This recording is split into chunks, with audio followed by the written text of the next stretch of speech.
SQC one हमेशा आप थे ना उस क्लास में भी। एसक्यूसी वन हमारा फॉर्म लेवल पे होता है और हमारा ऐसे 220 किसके लिए लगता है, सिर्फ स्पेसिफिक कोई ऑडिट की एंगेजमेंट के लिए लगता है। दोनों में ये डिफरेंस है। तो फॉर्म पहले पॉलिसीज वगैरह प्रोसीजर वगैरह सबसे पहले किसके लेवल पे आते होंगे, फॉर्म लेवल पे आते होंगे। फॉर्म लेवल पे आने का मतलब भी यही है कि वो सारे डिपार्टमेंट्स में क्या अपने आप एप्लीकेबल हो जाते होंगे। यस, इसलिए बोला जाता है कि एसक्यूसी वन जब भी आता है, जब वो आप ऑडिट की असाइनमेंट कर रहे हो, रिव्यू की कर रहे हो, और अश्योरेंस की कर रहे हो, रिलेटेड सर्विसेज की कर रहे हो, कोई सी भी असाइनमेंट कर रहे हो, सबके ऊपर अपने आप ही क्या एप्लीकेबल हो जाता है, एसक्यूसी वन एप्लीकेबल हो जाता है। क्योंकि हमने पूरी फॉर्म पे जब उसे डिप्लॉय कर दिया, तो मतलब है सारे डिपार्टमेंट्स पे ऑलरेडी क्या हो गया है, डिप्लॉय हो चुका है। क्लियर है बात। यस, उसके बाद में ऑब्जेक्टिव पढ़ा था हमने, जो ऑब्जेक्टिव काम भी आएगा आगे हमारे कंट्रोल, क्वालिटी कंट्रोल का सिस्टम। तो क्यूसीएस का वर्ड था वो इंपॉर्टेंट था कि फॉर्म को स्टैब्लिश करना पड़ता है क्वालिटी कंट्रोल का सिस्टम। और तब माना जाएगा हमारी रिपोर्ट्स एप्रोप्रिएट इशू होंगी जब हम बीच में क्या परफॉर्म करेंगे, PRL, हम प्रोफेशनल तरीके से काम करेंगे, रेगुलेटरी एंड लीगल रिक्वायरमेंट्स को कंप्लाई करेंगे, तो अपने हमारे रिपोर्ट्स क्या निकल के आ जाती हैं, अप्रोप्रिएट निकल के आ जाती हैं। यहां तक क्लियर है। यस, ये दोनों बातें हमें याद रखनी है। फिर उसके बाद में हमने पढ़ा था सर, कुछ एलिमेंट्स होते हैं जो दोनों में बिल्कुल सेम से हैं, बस दो चेंजेस कौन कौन से हैं। लीडरशिप में पहले यहाँ पे क्या लिखेंगे, विद इन द फर्म, और वहां पे क्या लिखेंगे, क्वालिटी ऑन ऑडिट्स। तो ये नाम का डिफरेंस है। दूसरा, यहाँ पे ह्यूमन रिसोर्सेज यूज होते हैं क्योंकि फॉर्म में सारे के सारे लोग ह्यूमन रिसोर्सेज में आते हैं। और इसमें क्या आ जाएगी, हमारी एंगेजमेंट की टीम आ जाएगी, क्योंकि हम उसमें सिर्फ एक असाइनमेंट की बात कर रहे हैं। क्लियर है। ये दोनों का डिफरेंस आता है एलिमेंट्स में। प्रिंसिपल बेस, रूल बेस हमने कवर कर लिया था। यहाँ पे बंदा पूरा का पूरा प्रिंसिपल वाला बंदा है, स्पिरिट द कॉर्प्स के हिसाब से चलता है, एक्सरसाइज करता है अपने प्रोफेशनल जजमेंट को, जो उसे सही लगता है वो करता है, नॉलेज स्किल एंड एक्सपर्टीज का यूज करके जो बेस्ट लगता है उस तरीके से डिसीजन लेता है। रूल बेस्ड वाला बंदा स्ट्रिक्टली रूल्स को फॉलो करेगा, रिजिड तरीके से काम करेगा, नैरो ओवरलुक रखेगा, खुद से कोई दिमाग नहीं लगाएगा, जैसा रूल्स बोलते हैं वैसा करके चीजों को कर लेगा। दोनों के अंदर यही डिफरेंस है। तो स्पिरिट ऑफ द कोड दोनों के अंदर फॉलो करना जरूरी है। ऐसा नहीं है कि यहाँ पे spirit of the code follow हो रहा है वहां नहीं हो रहा, स्पिरिट ऑफ द कोड दोनों में हो रहा है। यहाँ पे ये नहीं है क्योंकि मैं अपनी प्रोफेशनल जजमेंट लगा रहा हूँ तो मैं बोलूँ मैं तो कोड को फॉलो ही नहीं करूंगा। नहीं, जो कोड ऑफ कंडक्ट बना हुआ है उसमें रह के ही मैं अपनी प्रोफेशनल जजमेंट को यूज करूंगा। क्या बात क्लियर है। यस, तो दोनों के अंदर spirit of the code follow माना जाता है। सर एलिमेंट्स में क्या पढ़ा था, लीडरशिप रिस्पॉन्सिबिलिटीज को हमने हमेशा सीखा है कि हमें सेग्रीगेट करके पढ़ना है। क्यों? क्योंकि जो लीडरशिप रिस्पॉन्सिबिलिटीज फॉर्म्स के लिए आएंगी वो तो आएंगी ही आएंगी, साथ में 220 वाली बाद में आगे क्या हो जाती है, उसमें ऐड हो जाते हैं। यही क्लियर करा था हमने। यस, तो यहाँ पे क्या पढ़ा था हमने, एसक्यूसी वन फर्म लेवल पे जो पॉलिसीज लगती है, क्या होता है, पॉलिसी प्रोसीजर को पहले एस्टेब्लिश किया जाता है ताकि उसे किसमें प्रमोट किया जा सके, इंटरनल कल्चर के अंदर प्रमोट किया जा सके। उससे क्या निकल के आएगी, अच्छी हाई क्वालिटी ऑडिट वर्क या परफॉर्मेंस निकल के आएगी। किस लेवल कौन लोग करते हैं, सीईओ और मैनेजिंग पार्टनर करते हैं। और लास्ट में ऐसे लोग कर पाएंगे जिनके पास क्या हो गया, अच्छे लेवल का एक्सपीरियंस, एबिलिटी और अथॉरिटी। देखो इसको हिंदी में फ्लो याद रखना पड़ेगा। रट्टा मारने जाओगे तो प्रॉब्लम आएगी, रट्टा ना मारने जाना। रट्टा मारने से क्या है कि आप लोगों को याद तो रहेगा जब आप पढ़ रहे होगे, पेपर के टाइम पे फिर वही चीज वहां पे आ जाएगी कि थोड़ा सा एक वर्ड पता चल जाए, क्या लिखना था तो मैं लिख दूं, उस काम में जाना ही नहीं है। ठीक है, तो करना।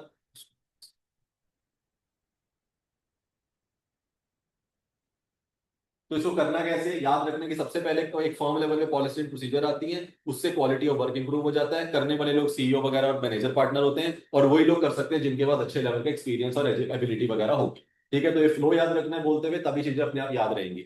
सर इसके बाद क्योंकि वो फॉर्म लेवल पे ऑलरेडी लगा चुका हूं मैं, अब जब मैं ऐसे 220 के लिए किसी एंगेजमेंट लेवल पे जाके करता हूं, तो उसके लिए सबसे पहले मैं किसको आवाज देता हूँ, उस डिपार्टमेंट में से एंगेजमेंट पार्टनर को। मैं बोलता हूँ पार्टनर तूने समझा ना कि हमारे पास कुछ पॉलिसीज एंड प्रोसीजर आए हैं। उसने कहा हाँ सर आ गया, और मैंने ये भी ध्यान में रखा है क्या कि मैं उसके साथ आपका क्या कर सकूं, कंप्लायंस कर सकूं। मतलब मैं कंप्लायंस कर सकूं, जो भी फर्म ने क्वालिटी कंट्रोल प्रोसीजर लगाए हैं मुझे अच्छे से याद है, मुझे इसके साथ में क्या करके चलना है, कंप्लायंस करके चलना है। सर मैं ये तो करूंगा ही, लेकिन क्योंकि मेरे ऑडिट के अपने ऐसे 220 कुछ ऑब्जेक्टिव भी हैं, वो भी मुझे फॉलो करने पड़ेंगे। तो पहला ऑब्जेक्टिव क्या था कि मुझे हमेशा PRL रिक्वायरमेंट का ध्यान रखना है, और उसकी वजह से आने वाली रिपोर्ट क्या होगी, हमेशा अप्रोप्रिएट निकल के आएगी। तो सबसे पहले क्या हुआ, एसक्यूसी में पॉलिसीज लगाई, पता चला कि पॉलिसीज आई है, ऑडिट डिपार्टमेंट वाले हेड को बुलाएंगे, वो होगा एंगेजमेंट पार्टनर, उसको बोला जाएगा फॉर्म की पॉलिसी अलाइन कर लियो भाई, कहेगा सर कर लूंगा, और साथ में एक्स्ट्रा क्या करेगा, अपने ऑब्जेक्टिव को क्या करूंगा, साथ में अचीव करके चलूंगा। मतलब PRL फॉलो करूंगा और रिपोर्ट भी क्या करूंगा, सही तरीके से इशू करूंगा। क्या बात क्लियर है। इसी तरीके से याद रखना है। लास्ट में वो ही सिर्फ करेगा या उसकी टीम भी करेगी,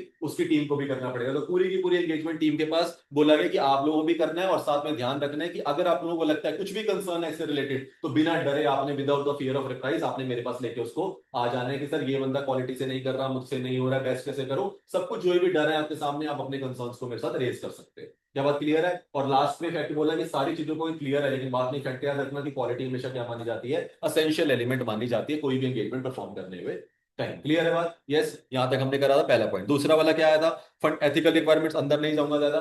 5 तरीके की हमने एथिकल फंडामेंटल प्रिंसिपल्स पढ़े थे। सबसे पहले इंटीग्रिटी, फिर ऑब्जेक्टिविटी, फिर professional competence and due care, फिर कॉन्फिडेंशियलिटी और लास्ट में प्रोफेशनल बिहेवियर। इंटीग्रिटी का मतलब होता है फॉरवर्ड रहो, ऑनेस्ट रहो, फेयर डीलिंग में रहो, किसी भी अपनी रिपोर्ट के साथ में ऐसा एसोसिएट मत रखो, वहां साइन मत करो जहां पे कुछ गलती से इंफॉर्मेशन हो, फॉल्स इंफॉर्मेशन। फिर उसके बाद ऑब्जेक्टिविटी में आता है किसी भी चीज को लेके, किसी भी रिलेशन को लेके कभी भी अपने आप को क्या मत करना, बायस मत करना, कंफ्लिक्ट ऑफ इंटरेस्ट मत लेके आना, किसी के प्रेशर में आके काम मत करना। फिर उसके बाद में professional competence and due care का मतलब आ गया नॉलेज में बिल्कुल अपस्किल रहना। तुम कुछ भूल गए तो क्लाइंट का नुकसान करवा बैठोगे, ऐसा मत होने देना। वर्क को सही तरीके से टेक्निकल सारे स्टैंडर्ड्स को लगाते हुए परफॉर्म करना, और लास्ट में डिलिजेंटली काम करना, मतलब ड्यू केयर के साथ काम करना ताकि वर्क सही तरीके से निकल के आए। फिर कॉन्फिडेंशियलिटी, कुछ भी हो जाए किसी भी सिनेरियो में तुम्हें क्या रिस्पेक्ट करनी है हमेशा, कॉन्फिडेंशियलिटी। बट क्या कुछ ऐसे रीजन हो सकते हैं जहां तुम्हें शेयर करनी पड़े? The answer is yes. अगर तुम्हारे को रिक्वायर्ड परमिटेड बाय लॉ है, क्लाइंट आपको ऑथोराइज कर दे, या फिर आपको प्रोफेशनल ड्यूटी में आता है कि मुझे डिस्क्लोज करना चाहिए आईसीआई वगैरह को, रेगुलेटरी बॉडीज को, तो आप कर सकते हैं। क्लियर? लास्ट में प्रोफेशनल बिहेवियर में आया कि मुझे सिर्फ और सिर्फ काम करते हुए जो धंधा कर रहा हूं, जो टेक्निकल नॉलेज है उसमें अच्छा बिहेवियर नहीं रखना है, कि मुझे सब कुछ अच्छे से आता हो, मैं लोगों के साथ में जैसे डील करूंगा, बातें करूंगा, बाहर अपनी फैटर्नी को रिप्रेजेंट करूंगा, उन सारे एरियाज में मुझे क्या करके चलना है, हमेशा प्रोफेशनल बिहेवियर रख के चलना है। मतलब मुझे कुछ भी ऐसा नहीं करना जो मेरे प्रोफेशन को क्या करे, डिसक्रेडिट करता हो। क्या बात क्लियर है? यस। तो ये 5 बातें हमने करी थी, तो ये फाउंडेशन बनता है। इसके अलावा एक और चीज आती है एथिक्स में जो सबसे इंपॉर्टेंट है, that is called as independence of auditor. Sir independence सिर्फ माइंड में जरूरी है या अपीयरेंस में भी? अपीयरेंस में भी। अपीयरेंस का मतलब होता है कि थर्ड पार्टी मेरे को देख के क्या फील करे कि ये बंदा डेफिनेटली इंडिपेंडेंट है, अच्छे तरीके से काम करेगा। और माइंड मतलब मैं खुद से सेटिस्फाई रहूं कि मेरे माइंड में ऐसा कोई भी बेनिफिट ना मुझे नजर आ रहा हो, ना तो कोई कंफ्लिक्ट नजर आ रहा हो जिसको मुझे नहीं करना चाहिए, मैं फिर भी ऐसा काम कर रहा हूं। मतलब माइंड से भी इंडिपेंडेंट रहना और अपीयरेंस से भी इंडिपेंडेंट रहना। क्या बात क्लियर है? यस। चलो उसके बाद सर, माइंड और इंटेलिजेंस बात कर लिया। माइंड याद रखना था हमने कि कभी भी अलाउ करता है ऑडिटर को टू एक्ट विद द 3 चीजें, आईओ पीस। तो इंडिपेंडेंस इन माइंड की जब भी बात आएगी साथ में आईओ पीस याद रखना है कि इंटीग्रिटी, ऑब्जेक्टिविटी और प्रोफेशनल स्केप्टिज्म। गलती से क्या होती है बच्चे से, professional competence and due care लिखाते हैं यहाँ पे, ठीक है, क्योंकि वही पढ़ा होता है पहले इंटीग्रिटी फिर ऑब्जेक्टिविटी फिर वो, ये नहीं है। ठीक है, जब इंडिपेंडेंस इन माइंड की बात आएगी, माइंड का मतलब होता है अलर्ट होना। अलर्टनेस कहाँ सिखाई गई है हमारे को? प्रोफेशनल स्केप्टिज्म के अंदर। ओवरलुक ना हो जाए कोई चीज और मैं अलर्ट रहूं, ये 2 बातें मुझे प्रोफेशनल स्केप्टिज्म बोलते हैं। ये छोटी छोटी चीजें होती है जो सामने वाले टीचर को ये बताती है कि आप लोगों को नॉलेज सिर्फ रट्टे के बेसिस पे है या एक्चुअल प्रैक्टिकल अंडरस्टैंडिंग। रट्टा वो वाली बात है कि आपको पता था इसके बाद में तीसरी टर्म ये आती है कि हाँ ये आता है तो यही लिखोगे, वो आपको बताता है। वो पेपर चेक करने वाले का हाथ रोक देता है कि ये बंदा रट के आया है, रट के आया है, तो वो क्वेश्चन ऐसे क्वेश्चन ढूंढेगा जिसमें उसे पता है यार रट्टा नहीं चलेगा, और उसमें आपकी ऑब्जर्वेशन चेक करने जाएगा। और जब आप किसी का इतना टाइम लोगे पेपर में, तो समझ लेना वो आपको पीछे की तरफ धकेलेगा, आगे की तरफ नहीं धकेलेगा। समझ रहे हो? तो उसको फील ही नहीं कराने देना कि मुझे बेसिक अंडरस्टैंडिंग नहीं है। तो यहाँ पे प्रोफेशनल स्केप्टिज्म बेसिक अंडरस्टैंडिंग का पॉइंट है। ठीक है, कि माइंड के लिए अलर्ट होना जरूरी है। प्रोफेशनल स्केप्टिज्म और due care is not important over here. अरे गुड, समझ रहे हैं बात? बढ़िया। सर उसके बाद हमने क्या पढ़ा था?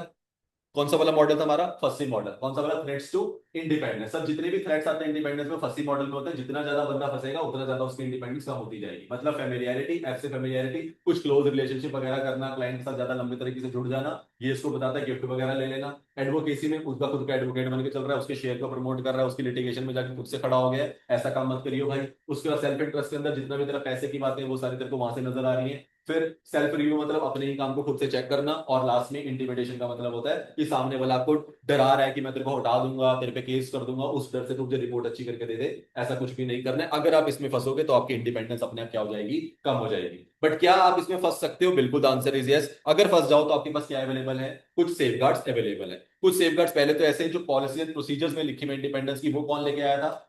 एसक्यूसी 1 लेके आया था। तो एसक्यूसी 1 ने जब बोला होगा भाई मैं कुछ पॉलिसी प्रोसीजर इंडिपेंडेंस की भी दे रहा हूं, जब क्वालिटी की बातें कर रहा हूं, तो हमने बोला दे दे। तो उससे हमने क्या क्या उठाया कि सबसे पहले उसने बोला भाई देख ऐसा है कि इंडिपेंडेंट कौन होगा कौन नहीं होगा ऐसे खुद से पता लगाना तो बड़ा मुश्किल है ऑर्गेनाइजेशन में, हर किसी से जाके पूछना। तो बेटर है कम्युनिकेट कर दो कि भाई इंडिपेंडेंस की कुछ रिक्वायरमेंट्स है जो हमने पॉलिसी एंड प्रोसीजर में निकाली है, सारे पढ़ के रिवर्ट कर देना। किसी को लगता है किसी चीज में वो उसकी इंडिपेंडेंस कम हो रही है तो पहले से आके बता दो। तो हमने क्या बना दिया, उसके पॉलिसी एंड प्रोसीजर ही बना के छोड़ दिया, वरना हर किसी से जाके पूछना पड़ता, हाँ तो इसके लिए इंडिपेंडेंट है, हाँ तो उसके लिए इंडिपेंडेंट है। तो पॉलिसी प्रोसीजर में लिख दिया आने वाले टाइम पे हम जो जो प्रोजेक्ट करेंगे, जैसे भी प्रोजेक्ट का नाम पड़ेगा, अगर आपको लगता है आपसे कोई इसका लेना देना है तो जल्दी से आके जाके अपने मैनेजर को क्या करो, रिपोर्ट कर दो। ऐसी पॉलिसी बना दी। अब कभी भी कोई प्रोजेक्ट आता है, बंदा जल्दी से पॉलिसी पढ़ता कहता है यार मैं तो इससे एसोसिएटेड हूँ, जाके खुद ही क्या कर देगा, बता देगा मैनेजर को भाई मुझे मत रखिए इस प्रोजेक्ट के अंदर, मेरा क्या है लेना देना है इस कंपनी से। क्या बात क्लियर है? तो मैंने पॉलिसीज बना दी। वो कम्युनिकेट करने के बाद में मैंने क्या करा, आइडेंटिफाइड इवेल्युएट करे अब कौन कौन सी वो इवेंट सर्कमस्टांसेस और रिलेशनशिप निकल के आ रहे हैं, आएंगे ना।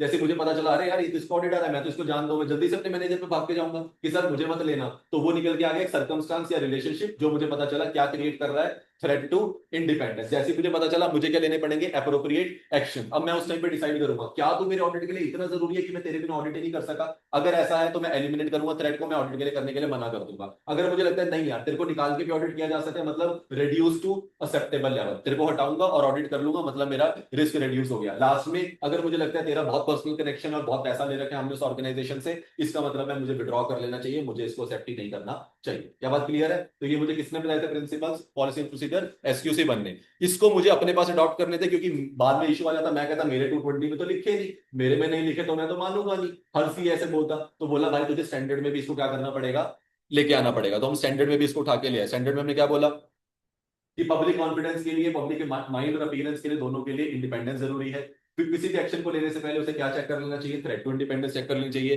थ्रेट टू इंडिपेंडेंस कैसे चेक करनी है, उसका क्या करना है, ये हमने किससे लिया, एसक्यूसी वन से लिया। उसमें हमने 3 ऑप्शन बनाए। पहला, उसको लेने से मना कर दे अगर थ्रेट नजर आ रहा है। दूसरा, एलिमिनेट कर दे, लोअर लेवल तक लेके चला जा। तीसरा, अगर तेरे को लगता है एलिमिनेट हो ही नहीं सकता, सेफगार्ड्स काम नहीं करेंगे तो क्या मत एक्सेप्ट ही मत कर। तो ये मैंने एसक्यूसी वन से सीधा सीधा इसको उठा के अपने पास रख लिया। क्या बात क्लियर है? अब ये यहाँ लिखा हुआ है तो क्या कोई सीए मना कर सकता है इसको परफॉर्म करने से? Answer is no.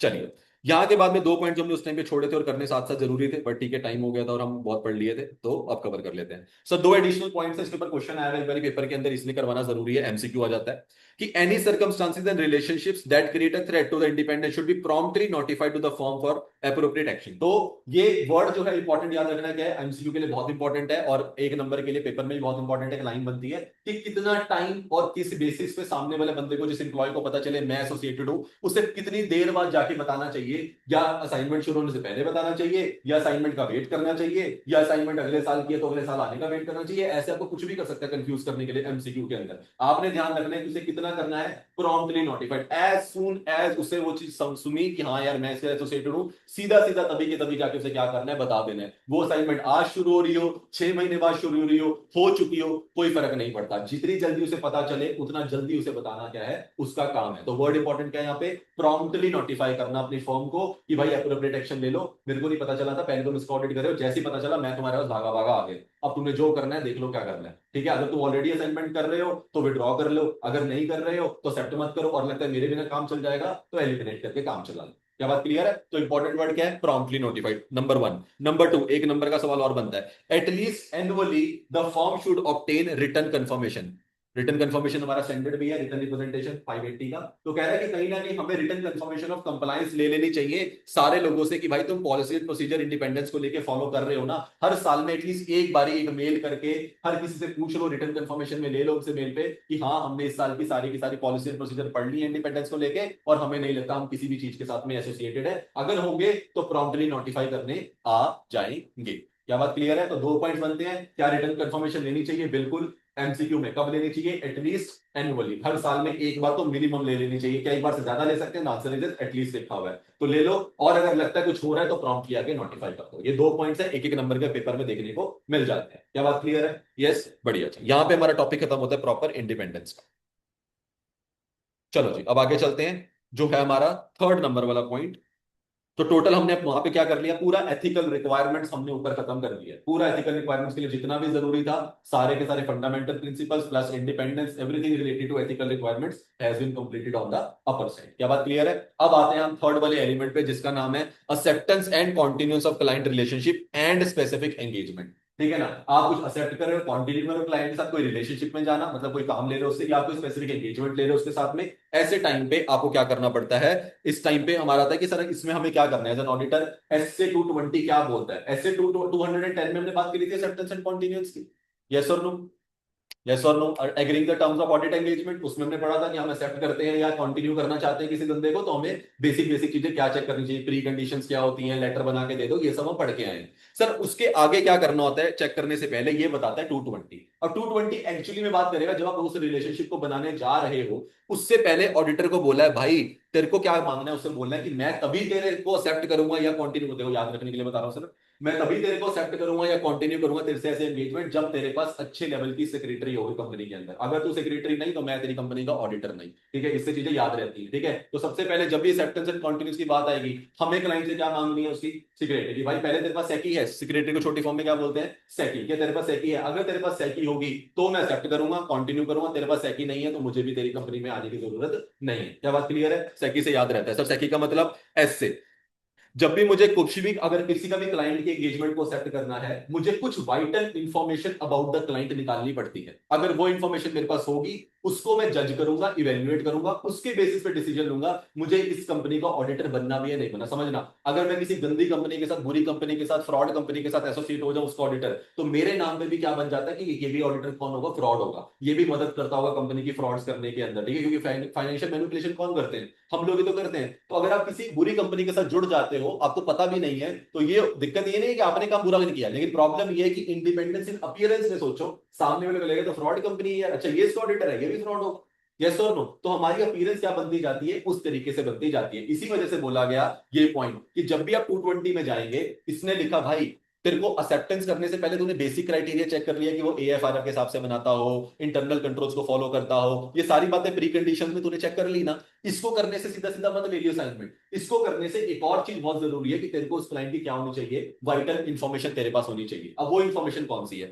तुझे कुछ ऐसे सिग्निफिकेंट मैटर्स देखने हैं जो ड्यूरिंग द करंट ईयर या प्रीवियस ईयर तेरे ऑडिट एंगेजमेंट से रिलेटेड तेरे को दिखे हो। कुछ ऐसे सिग्निफिकेंट मैटर नजर आए। सिग्निफिकेंट मैटर में कौन कौन से मैटर आते हैं? बड़े बड़े रिलेटेड पार्टी के साथ होने वाली ट्रांजेक्शंस, कुछ फ्रॉड निकल के आना, कोई बड़े बड़े मैटर्स को क्या बोला जाता है? सिग्निफिकेंट मैटर, जहां पे ऑडिटर की सिग्निफिकेंट अटेंशन लग रही है। क्या बात क्लियर है? तो ऐसे मैटर्स को तुमको देखना है, तेरे करंट ईयर में हो सकते हैं या फिर तो तूने देखो, जब भी मैं सामने वाले से रिपोर्ट मांगता हूँ, उसकी फाइनेंशियल स्टेटमेंट मांगता हूँ, तो करंट ईयर की नहीं मांगता, पिछले ईयर की ऑडिटेड फाइनेंशियल स्टेटमेंट भी क्या करूंगा, उससे मांगूंगा, क्योंकि ओपनिंग बैलेंस पिछले साल का उसकी बैलेंस शीट में होगा जो मुझे करंट ईयर के लिए उठाना होगा। यस और नो? तो वो मुझे करंट ईयर की भी देता है और कौन सी ईयर की देता है? पिछले साल की भी देता है। इसलिए मैं क्या लिखा, जो करंट ईयर या प्रीवियस ईयर की जब तू ऑडिट एंगेजमेंट मांगेगा, ऑडिट फाइनेंशियल स्टेटमेंट मांगेगा, तेरे को नजर आ जाएगा, ऑडिट रिपोर्ट भी तेरे को साथ में मिलेगी, क्या कोई सिग्निफिकेंट मैटर्स हैं जो पिछले साल रेज हुए थे या इस साल तेरे को लग रहा है रेज हो सकते हैं, वो सारे भी तूने क्या करने, कलेक्ट कर लेने अपने पास। पहला नंबर। दूसरा, तुझे कंप्लायंस चेक करना है कि एथिकल रिक्वायरमेंट, मतलब जो भी तू इस कंपनी के साथ जुड़ने वाला है, उससे पहले भाई तू ये भी देख लियो ऊपर सारे फंडामेंटल प्रिंसिपल सही हो और तेरे ऊपर कोई थ्रेट टू इंडिपेंडेंस ना हो, मतलब सारी एथिकल रिक्वायरमेंट तेरे को लगता है ना तो फॉलो कर पा रहा है। ठीक है, तो कोई बंदा जुड़ा हुआ तो नहीं कंपनी के साथ में, ये भी तू चेक कर लियो किससे पहले, एक्सेप्टेंस एंड कॉन्टिन्यूएंस से पहले। तो मतलब जब भी मैं क्लाइंट के साथ जुड़ने लगा हूं, मेरा काम है सेकी को फॉलो करना। सेकी का मतलब है सारे सिग्निफिकेंट मैटर्स मेरे हाथ में होने चाहिए, जो पिछले साल के भी हो सकते हैं और करंट ईयर के भी हो सकते हैं। याद रखना एमसीक्यू के लिए करंट ईयर भी इन्वॉल्व है और प्रीवियस ईयर भी इन्वॉल्व है। ठीक है, ऐसी चीजें पेपर में तंग करती हैं छोटी छोटी। दूसरा, सारे का सारा एथिकल रिक्वायरमेंट को चेक कर लेना, इस कंपनी से मेरा, मेरी एंगेजमेंट टीम का, मेरे किसी पार्टनर का कोई लेना देना नहीं होना चाहिए, कोई बायसनेस वगैरह कुछ भी नहीं होना चाहिए। जब ये दो पॉइंट्स क्लियर हो जाए, फिर तीसरे पे आना, सी से, SEC, सेकी का मतलब है सी से कॉम्पिटेंट। भाई तू ये भी चेक कर लियो क्या कि जितने बड़े क्लाइंट का तू काम ले रहा है, क्या तू उतना बड़ा है कि तू इसको ऑडिट कर भी सकता है? तू नया वाला ऑडिटर आया, अभी एक पार्टनर की टीम है तेरी, और तू कहता है मैं पूरे के पूरे SBI बैंक का ऑडिट करूंगा जिनकी 100 ब्रांचेस हैं। ठीक है, तो क्या तू इतना बड़ा हो चुका है? तो कहता है नहीं यार मैं इतना बड़ा नहीं हुआ। तो मुझे अपनी कंपिटेंस हमेशा देखनी होती है, मतलब मेरी कैपेबिलिटीज, और क्या मेरे पास उतना टाइम एंड रिसोर्सेज है कि मैं इस एंगेजमेंट को क्या कर सकता हूँ, परफॉर्म कर सकता हूँ। ये भी देखना जरूरी है। यस और नो? मैं रिलायंस ऑडिट तब तक नहीं कर सकता जब तक मैं बहुत बड़ा कंपनी ना बन लूं। रिलायंस ऑडिट बिग फोर ही कर सकते, क्योंकि बिग फोर में उतने रिसोर्सेज और time available. Am I clear? Yes, तो ये चेक कर लेना। और लास्ट में क्या चेक करना, वेरी इंपॉर्टेंट, उस क्लाइंट की इंटेग्रिटी, क्योंकि उस क्लाइंट, मेरी इंटेग्रिटी तो जरूरी थी, कहां पे फॉलो हुई होगी मेरी इंटेग्रिटी? एथिकल रिक्वायरमेंट्स में। उस क्लाइंट की इंटीग्रिटी बहुत जरूरी है। क्यों? क्योंकि ऐसा पता चले इस बंदे का मार्केट में नाम ही बहुत खराब है, फ्रॉड में लिया जाता है, क्रिमिनल केसेस में लिया जाता है, 4 तरह के केस चल रहे हैं, यहाँ से फरार हो रखा है, अगर ऐसी कंपनी का क्लाइंट मिलेगा तो तेरे को उसको ऑडिट यूजुअली नहीं लेना चाहिए, वरना तेरा अपना नाम भी क्या हो जाएगा, उसके साथ में खराब हो जाएगा। क्या बात क्लियर है? तो ये 4 चीजें हमेशा चेक करनी है जब भी तुझे एक्सेप्ट एंड कॉन्टिन्यूस करने की बात आएगी। उससे पहले तेरे को सेकी को मांगना है, और सेकी का मतलब होता है ये 4 चीजों को चेक करना। अगर तेरे को लगता है इफ इश्यूज आर आइडेंटिफाइड, अगर तेरे को लगे इश्यूज आइडेंटिफाइड हुए हैं and firm still decide to set relationship, document how issues are resolve. तो दूसरा क्या, अगर तेरे को लगता है कि कुछ इश्यूज इसके अंदर आ रहे हैं, आ रहे हैं, मतलब छोटा मोटा इंटीग्रिटी का इशू है, केस वगैरह चल रहा है, उसका कोई डिसीजन नहीं आया है, ऐसा कुछ बुरा नहीं है, लेकिन उस पर किसी ने कंपनी, किसी क्लाइंट, किसी कस्टमर ने कंपनी पे 420 का केस डाल रखा है कि इन्होंने मेरा पैसा रिफंड नहीं किया। ऐसा चल सकता है, चल सकता है। उसके बाद कॉम्पिटेंस में मुझे लगता है मेरे पास टाइम एंड रिसोर्सेज है, लेकिन एक दो स्पेशलिस्ट की मुझे जरूरत पड़ सकती है, क्योंकि कंपनी में कुछ एरियाज में वैल्यूएशन वगैरह हो रही है, मैं वैल्यूएशन एक्सपर्ट नहीं हूं, मुझे हेल्प लगेगी एक्सपर्ट की। मतलब इन चारों मैटर्स के अंदर छोटे मोटे इश्यूज मुझे नजर आ रहे हैं। तो कहता है अगर तेरे को इश्यूज आइडेंटिफाई हो जाए और फिर भी तू लगता है तेरे को कि तुझे एक्सेप्ट करनी चाहिए, तू मैनेज कर लेगा, मतलब तुझे लगता है यार ये केस तो क्लाइंट तो कस्टमर तो कोई भी केस कर देता है, ऐसा कुछ नहीं है, चलेगा, एक केस से मुझे कोई फर्क नहीं पड़ता, या फिर मुझे लगता है यहाँ पे जो रिसोर्सेज वगैरह चाहिए मैं मैनेज कर लूंगा, मैं किसी टीम के साथ एसोसिएट होकर इसका ऑडिट करवा दूंगा पूरा। मतलब इशू नजर आ रहे हैं, बट मैंने फिर भी क्या डिसाइड किया कि मुझे इसको क्या कर लेना चाहिए, एक्सेप्ट कर लेना चाहिए। अगर ऐसा है तो लिखा गया हमारी रिस्पॉन्सिबिलिटीज में कि ऑडिटर उसको डॉक्यूमेंट कर लेना कि तूने इन इश्यूज को रिजॉल्व कैसे किया है, मतलब तूने इसके बारे में, केस के बारे में क्या करा, कुछ भी तेरे को लगता है करा है तो उसको डॉक्यूमेंट कर, तेरे को लगता है तूने किसी टीम के साथ एसोसिएट करा, एक्सपर्ट को हायर किया है तो उसको भी क्या कर ले, डॉक्यूमेंट करके चल। मतलब जब तू ऐसा डिसीजन लेता है knowing there are certain issues, तो मेरी रिस्पॉन्सिबिलिटी बढ़ जाती है कि मैं हमेशा डॉक्यूमेंट करूं कि मैं इन इश्यूज को रिजॉल्व कैसे करने वाला हूं। क्या बात क्लियर है? मैं क्या बोलूंगा, मैं बोलूंगा सर मैंने क्लाइंट के साथ मीटिंग करी, मैंने उसकी चेक करा, मैंने वो केस पढ़ा, मैंने इनके इंटरनल लीगल काउंसिल से बात करी,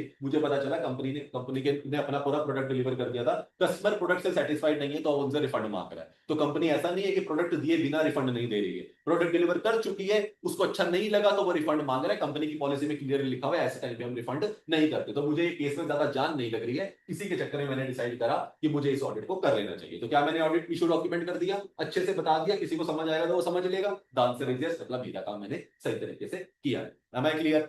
यस। चलो, तो ये चार बातें जब भी आपके पास ये पेपर में आ चुके क्वेश्चन में दिखा भी दूंगा। Acceptance and continuous, I think जनवरी में आया था, हाँ जनवरी 26 में आया था। एक्सेप्टेंस एंड कॉन्टिन्यूस में जब भी बात आएगी सेकी मॉडल फॉलो करना है, सेकी के ये चार पॉइंट्स आपको लिख के आने हैं। ये आ चुका है, पर अब आएगा ये वाला, मार्क करेंगे इसको, important, integrity of client matters. अब ये वाला आएगा, ये वाले में क्या आएगा?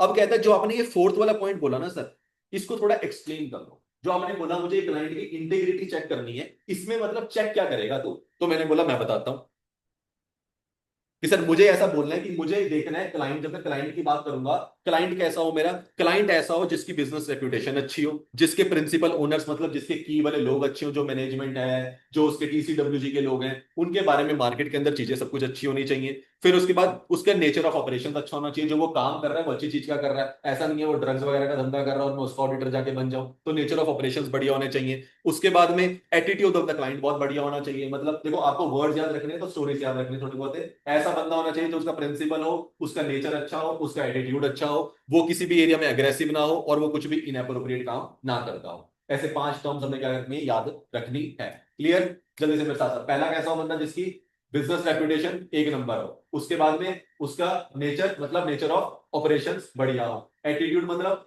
एटीट्यूड ऑफ द क्लाइंट बढ़िया होना चाहिए। अब आते हैं किसके रिगार्डिंग, देखो आगे की बात तब याद रहेगी जब पहला वर्ड याद रहेगा, ठीक है? पहले तो बिजनेस रेपुटेशन अच्छी होनी चाहिए, मतलब जितने भी लोग कंपनी में काम करते हैं सारे बढ़िया लेवल पे बंदे होने चाहिए, पहला पॉइंट। नेचर से क्या याद आएगा? Nature of operation. अब तीसरे बात करते हैं उस क्लाइंट का एटीट्यूड अच्छा होना। अब एटीट्यूड अच्छा होना, मेरे को वो अच्छे से बुलाए, हाय सर करे, ऐसे करे, गले मिले, वो वाला एटीट्यूड नहीं चाहिए मुझे। मेरे को चाहिए तेरा एटीट्यूड टुवर्ड्स, जब भी कोई अकाउंटिंग स्टैंडर्ड या कोई नया चेंज आता है, कुछ कंट्रोल्स में बदलना होता है, तेरा उसको लेके जो एटीट्यूड होना चाहिए वो पॉजिटिव होना चाहिए। मतलब तेरे को लगे हाँ यार अकाउंटिंग स्टैंडर्ड चेंज हुआ है, हमें भी चेंज करना चाहिए वरना हमारी बुक्स खराब हो जाएंगी। हाँ यार यहाँ पे कंट्रोल जरूरी है, हमें भी उसको क्या करना चाहिए, कंट्रोल्स को फॉलो करना चाहिए। तो मतलब उस चीज को लेके तेरा एटीट्यूड क्या होना चाहिए? थोड़ा सा अग्रेसिव होना चाहिए, ठीक है? अगर तेरे को ऐसा लगता है कि तू नहीं करेगा तो यार यार कुछ भी चेंज होता है, मुझे नहीं चेंज करना, मैंने बना दिया, उस वाली नेचर का है तो मैं एक्सेप्ट नहीं करूंगा, तेरी इंटीग्रिटी खराब है। अगर तो दूसरी नेचर का है, पॉजिटिव तरीके से लेगा, तो मैं तेरा ऑडिट एक्सेप्ट कर लूंगा, तेरी नेचर बढ़िया है। क्लियर? तो ये वाला बनना चाहिए। फिर aggressively concern, to aggressively concern होना चाहिए किसके लिए? विद द मेंटेनिंग द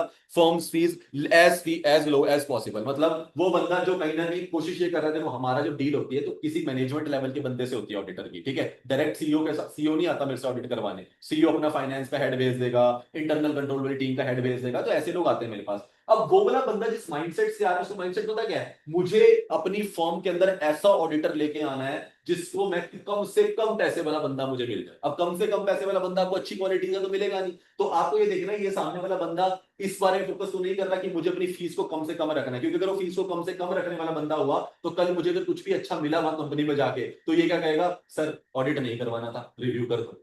ठीक है, ये प्रॉब्लम तब आएगी जब वो फीस देने ही नहीं चाहता। फीस कब बढ़ती है मेरी? जब मैं कुछ नया ढूंढ के लाऊंगा, जब मैं कुछ, मेरे को कुछ बहुत बड़े बड़े मैटर मिल जाएंगे, जब मैटर मिल जाएंगे सॉल्व कराने होंगे तो पैसा भी ज्यादा खर्चना पड़ेगा। अब वो अपना पैसा बचाने वाला बंदा है, स्टार्टिंग से ही पता है मुझे, तो ये कहीं ना कहीं ऑडिट में प्रॉब्लम करेगा ही करेगा आगे। इसका मतलब है इस बंदे की इंटीग्रिटी साफ नहीं है। मतलब मेरे को ये नहीं चाहिए तो ज्यादा पैसा दे, मेरे काम का मुझे पैसा मिलना चाहिए। अगर तू उसको भी कम करवाने वाला बंदा है तो मुझे तेरे से काम ही नहीं करने की जरूरत है। क्या बात क्लियर है? यस। अगला वाला, क्लाइंट में भी इन्वॉल्व इन, ऐसा क्लाइंट नहीं होना चाहिए आपका जो किसमें इन्वॉल्व हो, मनी लॉन्ड्रिंग में या अदर क्रिमिनल एक्टिविटीज में। और लास्ट वाला बंदा, ऐसा बंदा जो इनएप्रोप्रिएट लिमिटेशन लगाए किसके ऊपर, आपके स्कोप ऑफ वर्क के ऊपर। मतलब जो एडिशनल इन्फॉर्मेशन मैंने मांगने की बात प्री कंडीशन में करी थी, लोगों से मिलने की बात के लिए मैंने आपसे एक्सेस मांगा था, आज आप मुझे उसे देने से क्या कर रहे हो, मना कर रहे हो। तेरा ट्रैक रिकॉर्ड ऐसा रहा है कि तूने कभी किसी ऑडिटर को क्या नहीं करने दिया, ढंग से काम नहीं करने दिया। मैं तेरे बारे में जान चुका हूं, अगर मैं तेरे बारे में सारी इन्फॉर्मेशन ले चुका हूं, अब मैं अच्छे से डिसाइड कर सकता हूं मुझे तेरा ऑडिट करना भी चाहिए या नहीं करना चाहिए। क्या बात क्लियर है? तो जो हम 210 में पढ़ते हैं वो तो पढ़ना ही है, वो तो जरूरी है, प्री कंडीशन वगैरह सेट करवाना, वो तो बेसिक स्टार्ट है। उसके बाद डायरेक्टली ऑडिट क्या नहीं हो जाता, एक्सेप्ट नहीं हो जाता। आप क्लाइंट को बोलोगे ना, जब बोलते हो ये करना पसंद होता है, एक्चुअल कब होता है ये, आप बोलोगे सर अब बस चलिए मैं परसों तक आपके पास क्या भिजवाता हूँ, वो ऑडिट एंगेजमेंट लेटर भिजवाता हूँ, मेरा क्लाइंट थोड़ा वो मेरा आर्टिकल रेडी करेगा, मैं साइन स्वीन करूंगा, कंडीशंस पढ़ूंगा और आपको भिजवाता हूँ। पढ़ी थी हमने ऑडिट एंगेजमेंट लेटर, वो 5 बातें लिखते हैं, स्कोप वगैरह एवरीथिंग। ये डिसाइड करने से पहले मैं क्या करता हूँ मार्केट में, उसकी इंटीग्रिटी चेक। मैं फोन मारूंगा 4-5 लोगों को जो कंपनी के ओनर को जानता हूँ, मार्केट सर्वे करूंगा, गूगल करूंगा, न्यूज़पेपर देखूंगा कि इस पे इसके बारे में कुछ भी लिखा हुआ है। अगर मुझे कोई भी न्यूज मिलेगी तो मैं उसे ऑडिट एंगेजमेंट लेटर भेजने से पहले क्या कर दूंगा, मना कर दूंगा कि सर सॉरी मैं नहीं कर सकता, मुझे आपके बारे में ये इन्फॉर्मेशन बाहर से मिली है। क्या बात क्लियर है? तो ये मेरा तब का स्टेप होता है जब मैं एक्सेप्टेंस करने से पहले प्री कंडीशन सेट करने का, क्योंकि वो प्री कंडीशन ही मना कर देता कि मैं एएफआरओ के साथ से रिपोर्ट बना के नहीं दूंगा, तो क्या मुझे उसकी इंटीग्रिटी चेक करने की जरूरत भी है? नहीं है। मैं कहूंगा सर जाइए, आप एएफआरओ के हिसाब से नहीं दे सकते, मेरी और मेरे उसमें आता है ऑब्जेक्टिव ऑडिट के ऑब्जेक्टिव में यही आता है कि एएफआरओ के हिसाब से बुकों की तभी चेक करनी है, तो मैं और आप तो मिल ही नहीं सकते, तो आप किसी और से करा लो ऑडिट जाके, मैं तो नहीं करूंगा। वही मना हो जाएगा। वो कहेगा नहीं नहीं प्री कंडीशंस के लिए हम रेडी, सब कुछ तैयार है। उसके बाद फिर दिक्कत आएगी कि बाद में तो अगर लिमिटेशन वाला बंदा निकला, अभी तो तू मान रहा है हाँ हाँ कुछ भी इन्फॉर्मेशन ले लेना, तब मेरे लिए प्रॉब्लम आ जाएगी। तो ये इन्फॉर्मेशन मैं उसके बाद निकलवानी शुरू करूंगा। इसके लिए मैं इसके प्रीवियस ऑडिटर को कांटेक्ट करूंगा, उससे पूछूंगा हाँ भाई तेरा कैसा रहा इस कंपनी के साथ में, सब कुछ बढ़िया रहा, कोई दिक्कत तो नहीं आई? इन सारों से मुझे तेरे बारे में क्या मिल जाएंगे, अच्छे खासे आंसर्स मिल जाएंगे। Am I clear? यस। चलो जी, चैतन्य यहां तक डन है?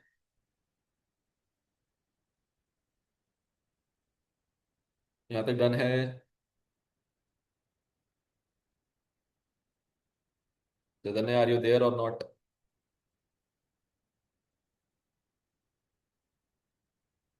चलिए छोड़ो सर। उसके बाद withdrawal from the engagement and client relationship, मतलब अगर मुझे लगता है कि हाँ भाई ऐसा कुछ मुझे मिला है, मतलब यहाँ का रिजल्ट पॉजिटिव आया है, ये बंदा मनी लॉन्ड्रिंग में इन्वॉल्व निकल गया, पता चला इसके बारे में लिमिटेशंस वगैरह हो रही हैं, बट क्या मैं ऑलरेडी, पर ऐसी सिचुएशन हो सकती है कि ये इन्फॉर्मेशन मेरे पास बाद में आई, पहले मेरे पास ना आई हो, मैंने 2 दिन में ट्राई करी बट मुझे कुछ नहीं पता चला, प्रीवियस ऑडिटर तो मेरा एंटी था, उसे तो पता था कि मैं तो पछता ही रहा हूं, मैं इसको भी पछताऊंगा, इसने मुझे बोला अरे अरे बढ़िया कंपनी है यार तू ले ले ऑडिट, कोई दिक्कत नहीं है। क्या हो सकता है? पॉसिबल है। उसने मुझे अच्छा अच्छा बोला, मैंने ले लिया, एक्चुअल में जब करने लगा तब पता चला ये कंपनी तो बहुत बड़ी प्रॉब्लमेटिक है। तो जब मुझे लिखा हुआ है कि जब भी मैं कोई ऑडिट को एक्सेप्ट कर लूं, उसके बाद आप मुझे किस पे ले आते हो, किस कंडीशन पे ले आते हो, विड्रॉल की, आपने कुछ ऐसा करा कि मुझे लगा भाई अब तो मुझे छोड़ना पड़ेगा, तो क्या मैं नॉर्मल चला जाऊंगा? The answer is no. मैं हमेशा क्या पीट के जाता हूं? डिंडोरा पीट के जाता हूं। जब भी या तो मेरे एक्सेप्टेंस से पहले मुझसे बच जाओ तो बच जाओगे, लेकिन अगर आप अपने ऑडिटर को फेक प्रोमिस करके उससे ऑडिट एंगेजमेंट एक्सेप्ट करवा ली, ये बोल के हम सारा एक्सेस दे देंगे, हम बहुत अच्छे हैं, हम कुछ गलत नहीं करते, ये सब करके आपने मुझे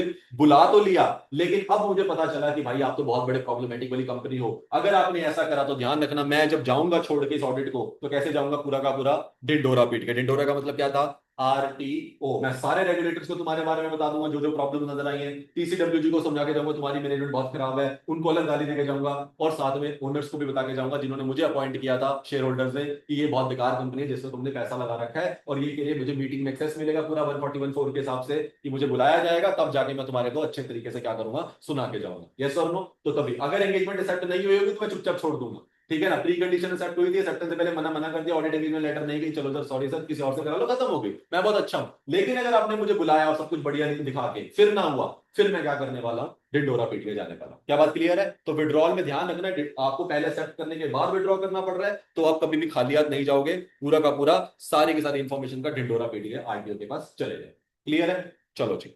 तो possibility of withdrawing from the engagement और बोथ, अब यहाँ पे क्या लिखा हुआ है, बहुत इंपॉर्टेंट सा पॉइंट, कि आपने देखना है कि मेरी possibility of withdrawing from the, क्योंकि क्वेश्चन क्या था, एंगेजमेंट या तो किसी रिलेशनशिप में ढूंढ जा रहे हो या किस में जा रहे हो, किसी एंगेजमेंट में जा रहे हो। तो यहाँ दो बातें हो रही है, इसीलिए यहाँ पे दोनों में साथ में क्या लिख रहा है, बोथ। तो आपने अगर पॉसिबिलिटी आपने विड्रॉ की देखनी है कि आप रिलेशनशिप से विड्रॉ कर रहे हो सिर्फ, एंगेजमेंट अभी भी परफॉर्म करोगे, या दोनों से विड्रॉ करोगे। मैं एग्जांपल समझा देता हूँ। रिलेशनशिप का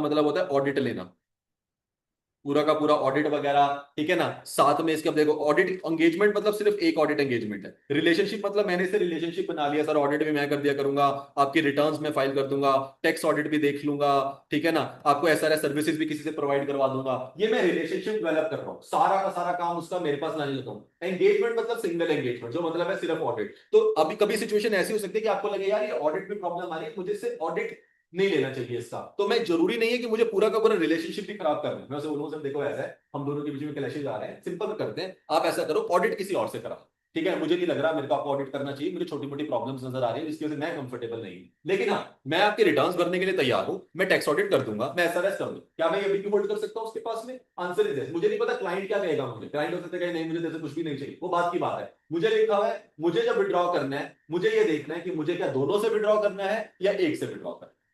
क्लियर है बात? तो मुझे विड्रॉल के टाइम पे अगर लगता है सिर्फ ऑडिट एंगेजमेंट से विड्रॉ करके मैं खुश हूं, तो मैं पहले किसका प्रपोजल दूंगा सामने वाली कंपनी को, सर ऑडिट एंगेजमेंट से मैं हट जाता हूं। अगर मुझे लगेगा नहीं यार इस क्लाइंट के साथ वो क्रिमिनल एक्टिविटी में मिल गया मुझे मान लो, तो क्या मेरे को रखना चाहिए उसका कोई रिलेशन भी? आंसर इज दोनों। मैं कहूंगा सर मैं दोनों चीजों से विड्रॉ कर रहा हूँ, ऑडिट से भी और एनी रिलेशनशिप जो मेरा आपके साथ अब तक था उन सब बातों से क्या करने वाला हूं मैं, विड्रॉ कर। क्या बात क्लियर है? तो आप दोनों चीजों से क्या कर जाते हो, एंड में विड्रॉ कर सकते हो। तो ये आपको चेक करना है उस टाइम पे। आर वी गुड यहां तक? यस। तो ये वाला हमारा पूरा थर्ड एलिमेंट था, वेरी वेरी इंपॉर्टेंट। अगर वैसे नॉलेज पॉइंट ऑफ व्यू से तो बहुत इंपॉर्टेंट है, पेपर में अब तक सिर्फ इतना आया है, नीचे का पार्ट अभी भी आ सकता है। तो ये दो एरियाज हाईली ओपन है फॉर द एग्जाम, ठीक है। चलो सर, उसके बाद आता है आगे एलिमेंट्स की बात करते हैं जो बचे हुए हैं। हम तीन पे हो गए, अब बात करते हैं चौथे की, ह्यूमन रिसोर्सेज। ये किसके हिसाब से था human resources? SQC one. SQC one में क्या नाम आता है, ह्यूमन रिसोर्सेज। उधर क्या हो जाता है वो, एंगेजमेंट टीम, उसकी एबिलिटी की बात करने लग जाता है। चलो जी सर, इसके अंदर क्या है?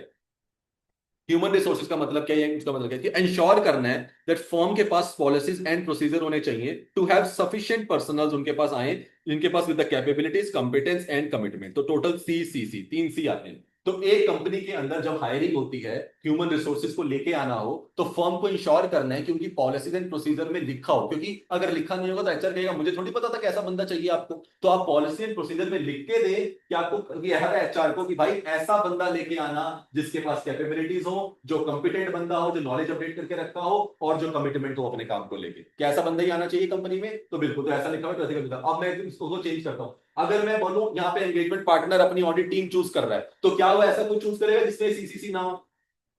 वो भी तो सेम ही चूज करेगा। एंगेजमेंट टीम भी कैसी हो, जिसके पास क्या होनी चाहिए, कैपेबिलिटीज होनी चाहिए, कॉम्पिटेंस ये वाली नॉलेज होनी चाहिए, कमिटमेंट अपने काम को लेके कमिटमेंट होना चाहिए। तो दोनों में आंसर बिल्कुल सेम ही लगेगा, सिर्फ नाम बदल रहा है। वहां ह्यूमन रिसोर्स हो गया, वहां एंगेजमेंट टीम हो गया। दोनों में बंदे कैसे चाहिए, सी सी सी वाले। क्या बात क्लियर है? पहला। दूसरा पर्पस क्या है, सर उनसे मुझे क्या करवाना है, मुझे परफॉर्म करानी है एंगेजमेंट, और वो किसके हिसाब से करके देते हैं, बस मुझे PRL के हिसाब से। अगर वो दे देंगे तो क्या बन के आएंगी रिपोर्ट्स, एप्रोप्रिएट। फिर से क्या यूज हो गया यहाँ पे, कब उसका ऑब्जेक्टिव। देखो तीन बार ऑब्जेक्टिव, तीन आंसर्स में लग चुके हैं, ठीक है, ध्यान से इसलिए अच्छे से याद रखना। तो सर मुझे सीसीसी वाले बंदे चाहिए, अगर वो मिल जाएंगे मेरा पर्पस अचीव हो जाएगा। मैंने पूछा क्या पर्पस, कह रहा सर PRL के हिसाब से काम करेंगे। क्यों? क्योंकि ऑलरेडी कैपेबिलिटीज और कंपिटेंट वाले लोग आ रहे हैं, पता है कोड वगैरह क्या होता है, तो प्रोफेशनल स्टैंडर्ड में रहकर काम करेंगे। ऑब्वियसली कंपिटेंस एंड कमिटमेंट आप बोल ही रहे हो, तो रेगुलेटरी और लीगल के बारे में इतना तो पता ही होगा कि कुछ गलत नहीं करना है। ऐसे लोग मिल गए तो मेरी रिपोर्ट अपने आप क्या बन के आ जाएगी, एप्रोप्रिएट बन के आ जाएगी। सर इसके लिए एचआर का क्या इशू आता है? एचआर के इशूज ये होते हैं कि उन्हें ढंग से क्या करना पड़ता है, एक बंदे को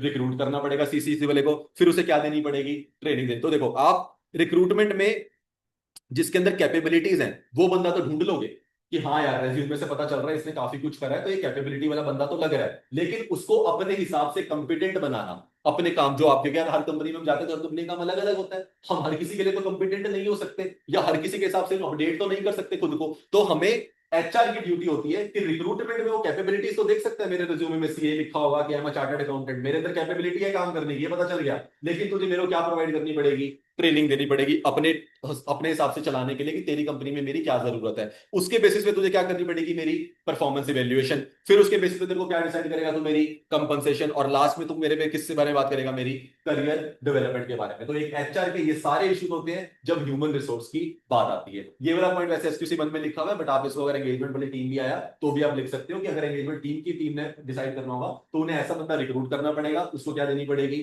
ट्रेनिंग, ऑडिट की ट्रेनिंग देनी पड़ेगी, समझाना पड़ेगा कैसे होता है क्या चलता है। उसके बेसिस उसकी परफॉर्मेंस क्या होगी, इवेल्युएट। फिर उसकी क्या डिसाइड होगी, कंपनसेशन, तेरे को इंक्रीमेंट मिलेगा नहीं मिलेगा, और लास्ट में कि तू किस रोल पे जाने वाला, फ्यूचर में तेरी करियर डेवलपमेंट क्या होगी। ये लास्ट वाला पॉइंट आता है। तो मैंने ये ऑर्डर में लिखा है, आपकी बुक में हो सकता है ऑर्डर ना हो, तो ये ऑर्डर ध्यान रखना, ऐसे याद भी रहेगा। पहले रिक्रूट करो, फिर ट्रेन करो, फिर उसके बेसिस उसको इवेल्युएट करो, फिर कंपनसेट करो, और बाद में उसका करियर को क्या कर दो, डेवलप।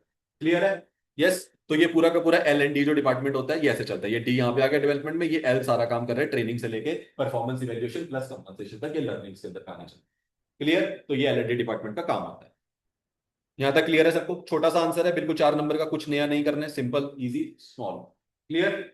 यस। सीसीसी याद रखना है। सीसीसी ह्यूमन रिसोर्स की बात आएगा, ऐसे याद रखना है, CCC plus objectives plus HR. 3 part याद रखने हैं, बस आंसर में यही चेक क्या है। क्लियर? चलो चलो।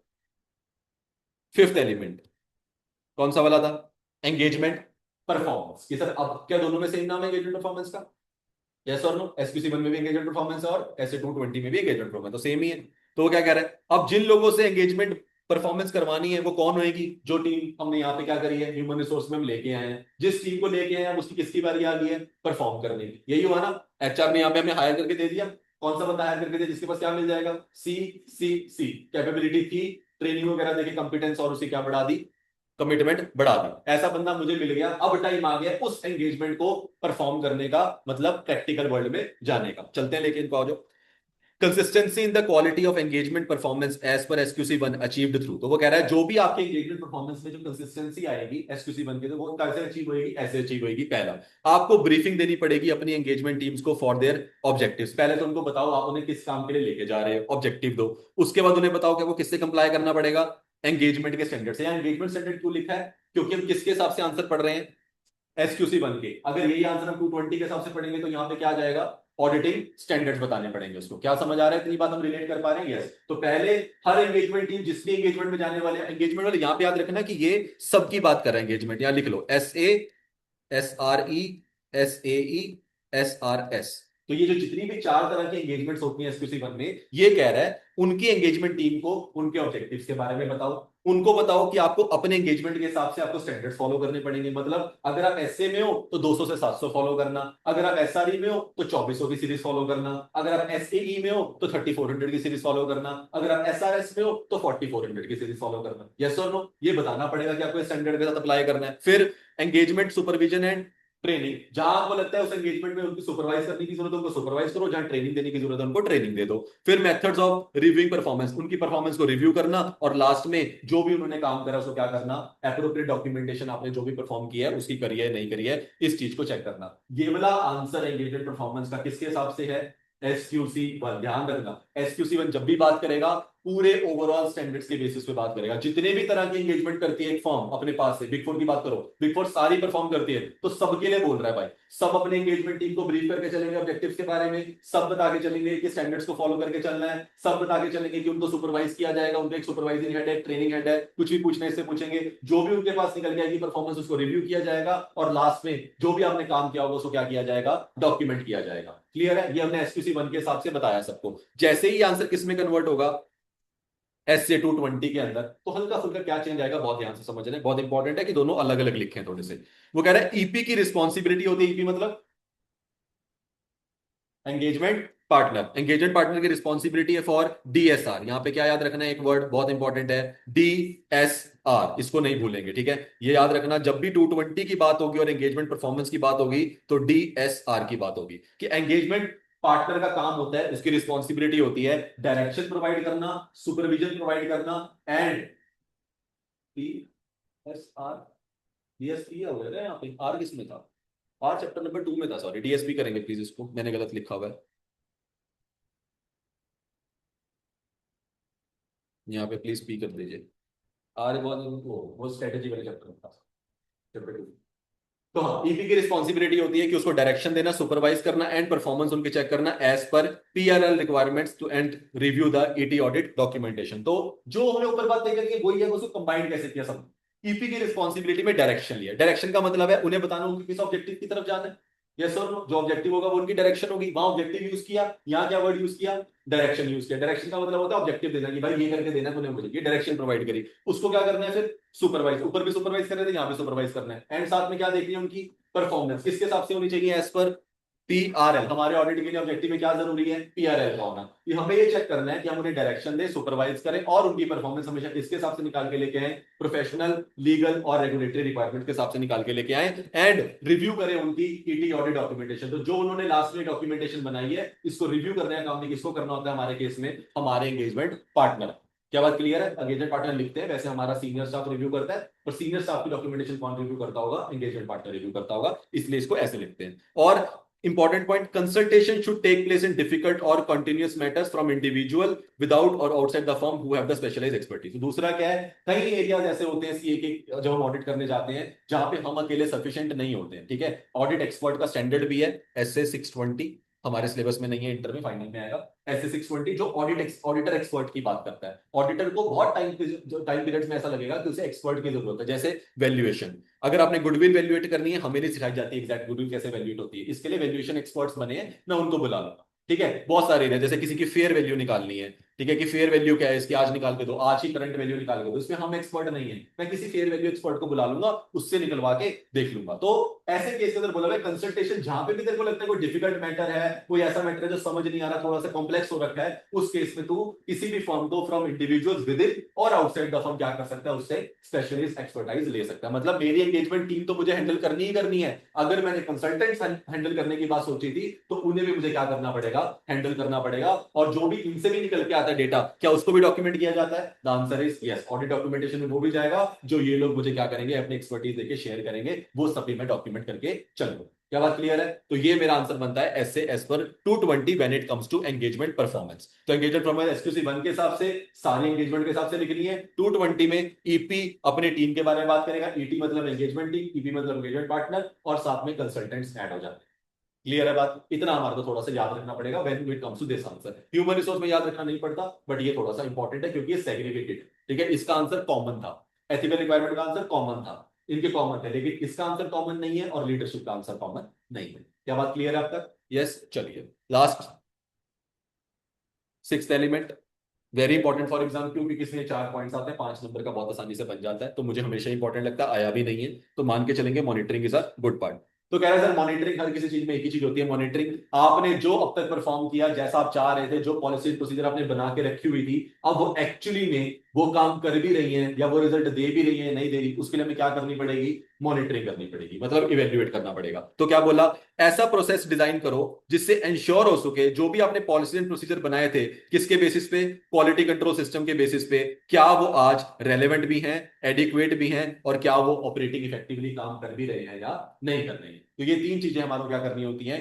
ध्यान रखनी पड़ती है मॉनिटरिंग करते हुए। मतलब जो मैंने स्टार्टिंग में मैं फॉर्म लेवल पे लेके आया था एसक्यूसी 1 के थ्रू कुछ पॉलिसी एंड प्रोसीजर, यस और नो, लाया था। स्टार्टिंग का लीडरशिप वाला पॉइंट याद है, सबसे पहले मैं क्या लेके आया था, पॉलिसीज एंड प्रोसीजर। जो मैं उस दौरान वो पॉलिसी एंड प्रोसीजर लाया था, मुझे एक ऐसा सिस्टम डिजाइन करना चाहिए जो मुझे इंश्योर करता रहे टाइम टू टाइम कि भाई जो भी तूने पॉलिसी एंड प्रोसीजर लाया था ना, तो कंट्रोल सिस्टम के हिसाब से वो आज अभी भी क्या चल रही है, रेलेवेंट चल रही है, अभी भी क्या है वो एडिक्वेट है, और अभी भी क्या काम कर रही है, इफेक्टिवली काम कर रही है, ताकि अगर मुझे लगे कुछ काम नहीं कर रहा था, मुझे वो पॉलिसी चेंज करने का मतलब टाइम आ गया है। क्या बात क्लियर है? पहला। उसके बाद सर एंगेजमेंट पार्टनर को डॉक्यूमेंट करने पड़ते हैं कुछ मैटर्स इस केस के अंदर।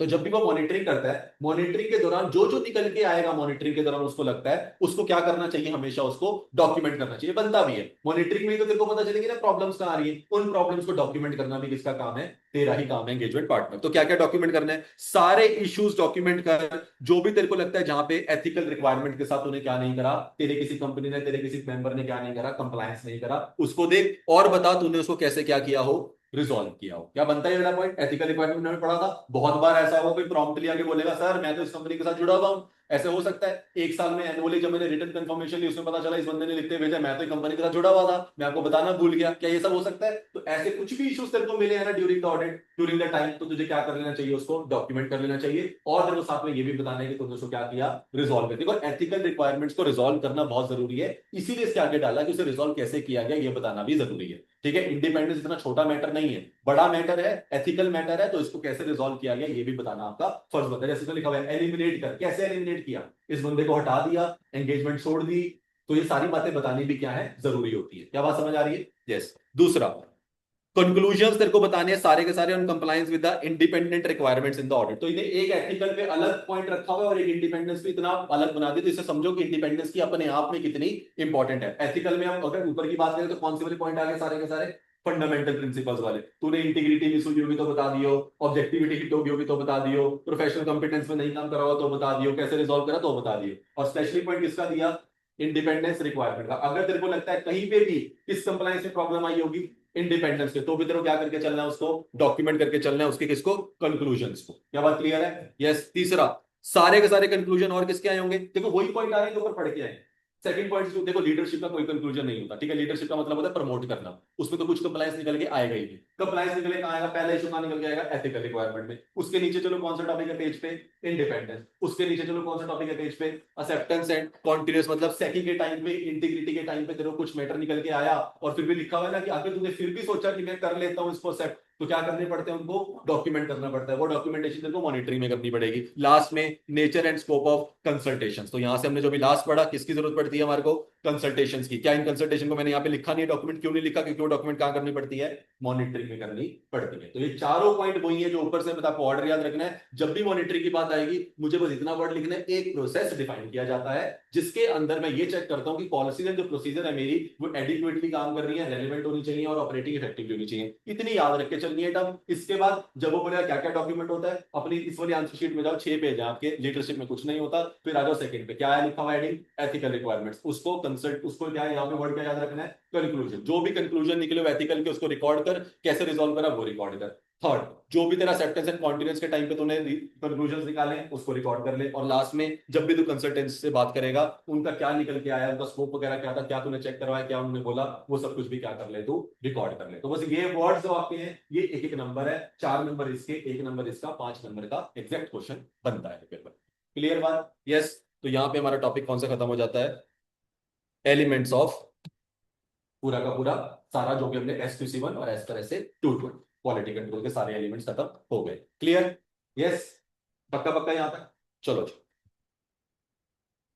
लास्ट पेज जो इस टॉपिक का है, मतलब चैप्टर नंबर 11 का।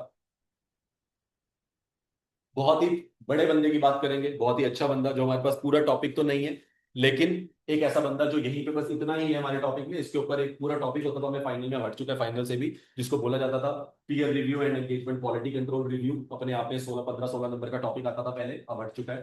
ठीक है, ये अलग ही बुक बन गई है कि नवी, किसी को पढ़नी हो सीए के बाद पढ़े, वो बोलते हैं सीए के साथ में पढ़ने की जरूरत नहीं है। लेकिन ये बंदा यहां से क्यों नहीं हट पाया, इसका बहुत बड़ा रीजन है, क्योंकि इसके नाम में भी क्या आ रहा है, क्वालिटी कंट्रोल। तो इसके नाम में भी क्योंकि क्वालिटी कंट्रोल आ रहा है, तो इसका रोल बताना आप लोगों के लिए जरूरी है। ये नहीं है कि यहाँ पे बहुत कुछ डीप लिखा हुआ है इसके बारे में, इसका आपको रोल समझाया। रोल समझाने का मतलब क्या है कि सर, जब भी आप क्वालिटी कंट्रोल SQC1 को फॉलो करते हो, ऐसे 220 को फॉलो करते हो, जब भी आप क्वालिटी पैरामीटर से बात करते हो, उस टाइम पे एंगेजमेंट क्वालिटी कंट्रोल रिव्यू करके एक टर्म आती है। ये क्या होती है, ये ऐसा होता है कि जो भी आपने अपने टाइम पे एंगेजमेंट परफॉर्म करी है कंपनी ने, डिलॉयट की बात ही करके चलेंगे, हम हमेशा से डिलॉयट की बात कर रहे हैं। डिलॉयट ने बहुत सारे एंगेजमेंट्स को परफॉर्म किया होगा पूरे साल के अंदर, उसको कि अब जो डिलॉयट है वो अपना काम वैसे ही कर रहा है ना जैसे उसको करना चाहिए, इसको कौन चेक कर रहा है, डिलॉयट का ऑडिटर जाके तो किसी कंपनी के ऑडिट की बुक चेक करके ये बता रहा है आपने सही बनाई है या नहीं बनाई है, वो ट्रू एंड फेयर व्यू दे रही है या नहीं दे रही है। ऑडिटर किसी कंपनी के बारे में चेक कर रहा है, समझ आती है। ऑडिटर अपना काम सही तरीके से कर रहा है, सही स्टैंडर्ड लगा रहा है, जो लगाना चाहिए था वही लगाया हो, ये सारी बातें कौन इंश्योर कर रहा है? क्या क्वेश्चन समझ आया मेरा? ऑडिटर का काम क्या होता है, किसी की फॉर्म की बैलेंस शीट आई, उसको उठाना, चेक करना, उसको बताना हाँ ये FRF के हिसाब से है, स्टैंडर्ड सही लगाए हैं, शेड्यूल 3 सही लगाया है, स्टैंडर्ड के हिसाब से इन्वेंट्री सही आ रही है, ये सब सही आ रहा है, डेटर्स चेक कर लिए बढ़िया दिख रहे हैं, फ्रॉड नहीं नजर आ रहा, बिल सारे जेन्युइन है, ये सब चेक करना। ये तो ये कर रहा है, ये इसने तो बोला। अब देखो हमारे पास एंड ऑफ द डे तो एक साइन होकर रिपोर्ट आती है ऑडिटर की। अब वो ऑडिटर की रिपोर्ट उसने एक्चुअली में कुछ चेक करके साइन करी है, या बिना ही चेक करके साइन कर ली, हमें तो पता नहीं है साइन देख। यस और नो। और आप लोगों ने माइंड में जितनी भी आप रिपोर्ट्स पढ़ते हो, आपको थोड़ी पता है कि एक्चुअल में ऑडिटर क्या कर रहा था, अंदर गया हुआ कंपनी के अंदर बैठा हुआ चाय पी रहा था, या एक्चुअली में उनके वेयर हाउस में जाके इन्वेंटरी काउंट कर रहा था, किसको पता। हो सकता है उसकी सट्टी वट्टी हो कि यार बस 10-15 दिन तेरी कंपनी में रोज आऊंगा, बैठूंगा आराम से मूवी देखूंगा, लास्ट में रिपोर्ट पे साइन करूंगा और चला जाऊंगा, सबको लगेगा मैं आके ऑडिट करूँ। क्या पॉसिबल है? बिल्कुल पॉसिबल है। अगर उसके ऊपर कोई गवर्नेंस नहीं होगी तब ये बहुत पॉसिबल है, लेकिन अगर इसके ऊपर गवर्नेंस होगी तब ये पॉसिबल नहीं है। इसी वजह से हमने क्या बनाया, हमने एक रिव्यू की कमेटी बनाई ऊपर। ठीक है, सीए वालों को लगा बहुत जरूरी है कि ऑडिटर्स अपना काम सही तरीके से करें, क्योंकि ऑडिटर कौन सा वाला, जो प्रोफेशनल कॉम्पिटेंट हो। प्रोफेशनल कॉम्पिटेंट का मतलब जो रोज अपडेट हो रहा हो। ये बंदा कहता है यार मुझे फर्क ही नहीं पड़ता, मुझे रोज अपडेट होने की जरूरत ही नहीं है, मैंने कौन सा जाके कुछ चेक करना है, मैं जाऊंगा बैठूंगा साइन करूंगा आ जाऊंगा, हर साल यही करूंगा, मुझे अपडेट होने की जरूरत ही नहीं है। ऑडिटर अपडेट होना बंद कर देंगे, प्रोफेशनल बिहेवियर उनका चला जाएगा, बहुत क्लोज रिलेशनशिप बनाने में ज्यादा बिलीव करेंगे। क्यों? क्योंकि कोई उनको गाइड करने वाला नहीं है उनके ऊपर। अब कंपनियों को क्यों डर लगता है? कंपनी को डर लगता है ऑडिटर आएगा, ऑडिट करेगा, कुछ पकड़ा जाएगा, उनके अंदर डर बैठा हुआ है। एम्प्लॉयज को डर लगता है ऑडिटर आएगा, हमारे कोई फ्रॉड वगैरह किया पकड़ लेगा, हम मिल जाएंगे। सबके अंदर एक डर बैठा हुआ है। किसके अंदर डर बैठा हुआ नहीं था? ऑडिटर के अंदर डर नहीं बैठा हुआ था। ऑडिटर कहता है मुझे क्या, मैं बोलूंगा मैंने स्टैंडर्ड लगाए हैं, कर लो क्या कर लोगे। वैसे ही मेरे पास एक अच्छी चीज है, मैं तो देता ही रीजनेबल एश्योरेंस हूँ जी, मैं तो देता ही नहीं एब्सोल्यूट एश्योरेंस, क्या बिगाड़ लोगे मेरा, हर चीज के पीछे छुप जाऊंगा, लिमिटेशंस ऑफ ऑडिट होती है जी, मैं तो कुछ नहीं कर सकता था, सॉरी मेरे से रह गया, क्या कर लोगे। ठीक है ना। और लास्ट में अगर कुछ ना हुआ तो कंपनी में बिल फाड़ देगा, इन्होंने मुझे दी नहीं इन्फॉर्मेशन, मैं क्या करता। क्या क्वाइट सब पॉसिबल है? यस। इसके लिए इसको डर बनाना था, उसको डर बनाने के लिए हमने क्या करा, उसके ऊपर एक कमेटी खोलना प्रेफर करा। तो दो कमेटियां बनाई, पीयर रिव्यू कमेटी और एंगेजमेंट क्वालिटी रिव्यू कमेटी। सब दोनों कमेटी क्या करती है, पीयर रिव्यू का काम होता है आपकी पुरानी एंगेजमेंट में जो आपने करा है उसको आपका कोई और सीए बैठ के, कोई और एक्सपीरियंस सीए आपके काम को रिव्यू करके वह सोचता है कि अगर मेरे पास ये ऑडिट आता तो मैं इसको किस तरीके से करता। क्या मेरा पॉइंट समझ आ रहा है? यस और नो। थोड़ी देर रुकिए। कि मेरे पास अगर कोई ऑडिट आता तो मैं उसको क्या करता, किस तरीके से करता। ये मैं क्या करता हूँ, ये ऐसा ऑडिट है, पीयर रिव्यू होता है। पीयर रिव्यू मतलब मैं उसकी कुछ एंगेजमेंट लेता पूरे साल में, जैसे डिलॉयट से मांगा जाता है, आप अपनी बेस्ट 20 एंगेजमेंट हमें लिस्ट में प्रोवाइड कर दो। ठीक है, ये कमेटी मांगती है उनसे, उन्होंने दे दी अपनी बेस्ट एंगेजमेंट, रेवेन्यू के हिसाब से होती है, जो सबसे महंगी बड़ी बड़ी कंपनी है उसका दे दो, वो रिलायंस का नाम देंगे, टाटा का नाम देंगे, इसका नाम देंगे, उसका नाम देंगे। फिर पीयर रिव्यू वाली कमेटी क्या करती है, उसमें से डिसाइड करती है हमने कौन सी 4 से 5 आइटम को क्या करना है, रेंडम बेसिस पे चेक करनी है। ठीक है, एक वो बड़ी कंपनी उठाती है, एक वो थोड़ी मिड सी उठाती है, एक वो छोटी सी उठाती है, कि सब में वो लोग सही काम कर रहे हैं या नहीं कर रहे हैं। ये पीयर रिव्यू कमेटी का काम है। ठीक है, उनसे उन्होंने लिस्ट ले ली, लिस्ट लेने के बाद चेक करा और बोला ये 5 ऑडिट एंगेजमेंट हमने सिलेक्ट करे हैं, सारा का सारा डेटा आप हमारे को क्या कर दो, इन कंपनीज का भेज दो, क्या आपने चेक करा है, पूरी ऑडिट डॉक्यूमेंटेशन की फाइल भेज दो, साथ में पूरा का पूरा जो भी आपने इनवॉइसेस वगैरह चेक करे हैं, जो सिग्निफिकेंट मैटर्स आपने देखे थे, जो कुछ भी करा हुआ है एक्सेप्टेंस से लेके एंड होने तक ऑडिट, जितना तुमने काम करा है वो सारा का सारा लाके आप हमारे सामने क्या कर दो, सबमिट कर दो। ठीक है, फिर वो जो टीम होती है वो एक सीए की टीम को बुलाती है, वो कहती है तुम एक्सपीरियंस हो, तुम बताओ ये वाली कंपनी का अगर तुम ऑडिट करते तो यहाँ पे क्या क्या चेक करते, कौन कौन से स्टैंडर्ड्स एप्लीकेबल होते, कौन कौन से अकाउंटिंग स्टैंडर्ड्स एप्लीकेबल होते, सारी चीजें पूछती। क्या सीए को पता होगा? बिल्कुल पता होगा, चीजें बता देगा सर इसमें तो रेवेन्यू लग रहा है, ये सीए लगेगा, इस पे इंडिया सीए लगेगा, इस पे कंपनीज एक्ट ये लगेगा, इस पे इनकम टैक्स सेक्शन ये लगेगा, क्या ये सब बताएगा। आप उसको अब क्या करोगे, एक्चुअल हुए ऑडिट से क्या करोगे, कंपेयर करोगे कि इन्होंने अपना काम वैसे करा या नहीं करा। ठीक है, एक आधी चीज आपके ऊपर नीचे हो सकती है कि आपकी जजमेंट में वो नहीं लग रही थी, इसको लग रही थी, लेकिन अगर ऐसा कुछ लगा कि आपने तो कुछ चेक ही नहीं करा, ये मैंडेटरी था लगाया नहीं, इन्वेंट्री के लिए करा मैंने इंडिया से 2 नहीं लगाया इन्वेंट्री चेक करते हुए, क्या पॉसिबल है उसके बिना इन्वेंट्री चेक करना? नहीं। कॉस्ट और एनआरवी विचएवर इज लिखा ही कहां पे है, एएस 2 में। तू कह रहा है मैंने एएस 2 नहीं लगाया, तो कैसे इन्वेंट्री सही होगी भाई, मुझे बता। तो कैसी चीजें निकल के आएंगी? बिल्कुल। तो ऐसी वाली टीम्स में जो 2 टीम्स बनी है उनका नाम है पीयर रिव्यू कमेटी और एक है क्वालिटी वाली। अब पीयर रिव्यू हमारे पास किसी और को ऑडिट चेक करने के लिए सही तरीके से हुआ है नहीं हुआ, ये हमारे सिलेबस में होना भी नहीं चाहिए था, क्योंकि हम किसी का काम नहीं चेक कर रहे, लेकिन हम यहाँ पे क्योंकि क्वालिटी इंश्योर करना एक इंपॉर्टेंट ऑब्जेक्टिव है, इसलिए कि तुम अपने काम को क्वालिटी से कर रहे हो नहीं कर रहे हो, हमने इसके ऊपर किसको बिठा दिया, एक क्वालिटी रिव्यूअर को बिठा दिया। अब वो क्वालिटी रिव्यूअर आता है मेरी एंगेजमेंट खत्म होने से पहले या कभी कभी मेरी खत्म होने के बाद और कहता है ला मुझे दिखा तूने जो ऑडिट करा है, मैं चेक करके बताऊंगा तूने इसमें क्वालिटी इंश्योर करी है या नहीं करी है। क्या बात क्लियर है? अगर तूने क्वालिटी इंश्योर करी होगी मैं तेरे को अच्छी क्वालिटी रिव्यू रिपोर्ट बना के दे दूंगा, तूने नहीं तो मतलब अब ऑडिटर की भी रिपोर्ट का ऑडिट हो रहा है और उसको भी एक रिपोर्ट दी जाएगी जिसमें बताया जाता है कि आपने एक काम को क्वालिटी से किया या नहीं किया। क्या बात क्लियर है? टॉपिक समझ आ गया पूरा किस बारे में? चलो चलो, समझाना मेरा फर्ज था, आगे तो अब समझना तुम्हारा आसान हो जाएगा। तो सर अब क्वेश्चन आप ध्यान से समझना, क्या ये बहुत इंपॉर्टेंट बंदा है जो ऊपर से आए? जैसे मैं समझा रहा हूं मेरे वर्ड्स को ध्यान रखना, आंसर इजी करने के लिए समझा रहा हूं। क्या ये बहुत इंपॉर्टेंट बंदा होगा जो क्वालिटी लीडर बन के आएगा? क्या ये वेरी एक्सपीरियंस बंदा होगा? क्या इसको कोई भी लेना देना है कि तू अपनी नॉर्मल लाइफ में क्या करता है क्या नहीं करता? नहीं। तो सब तो क्या ध्यान रखना है जब भी इसका आंसर लिखना है, ये वाला बंदा वो होता है जो मुद्दे की बात करने आता है, इससे कोई लेना देना नहीं है। अरे ऑडिट कैसा बीता, ओहो 10 दिन ज्यादा लग गए, ओहो बीमार पड़ गया आपका स्टाफ बीच में, इसे कोई फर्क नहीं पड़ता। इसे एक्सक्यूज से मतलब बिल्कुल नहीं है। तो ये कहानी सुनना पसंद नहीं करता, इसीलिए ये सीधा आके पहला ही वर्ड कौन सा बोलेगा? सबसे खतरनाक। ला भाई मुझे क्या निकाल के दे दे अपने सारे सिग्निफिकेंट जजमेंट निकाल के देते हैं। मतलब जितने भी तूने सिग्निफिकेंट मैटर्स को चेक करते हुए जो जो तूने अपनी प्रोफेशनल जजमेंट लगाई होगी, सिग्निफिकेंट जजमेंट लगाई होगी, जिसके बेस पे तूने डिसीजन लिया होगा, ला मुझे वो सारे के सारे मैटर्स निकाल के दे दे, वो लिस्ट निकाल के दे दे मुझे, बस उसी से मतलब है मुझे। मतलब ये कोई छोटी मोटी चिंदी चोरी वाली चीज नहीं चेक करेगा। कौन सी वाली चीज चेक करेगा? जो बिजनेस के लिए, उस ऑडिट के लिए क्या होगी? सिग्निफिकेंट होगी। मतलब significant judgements made in an engagement should be reviewed by the engagement quality control reviewer for taking an objective view before the report is issue. तो और ये कब होता है? बहुत इंपॉर्टेंट, मार्क करेंगे वर्ड बिफोर।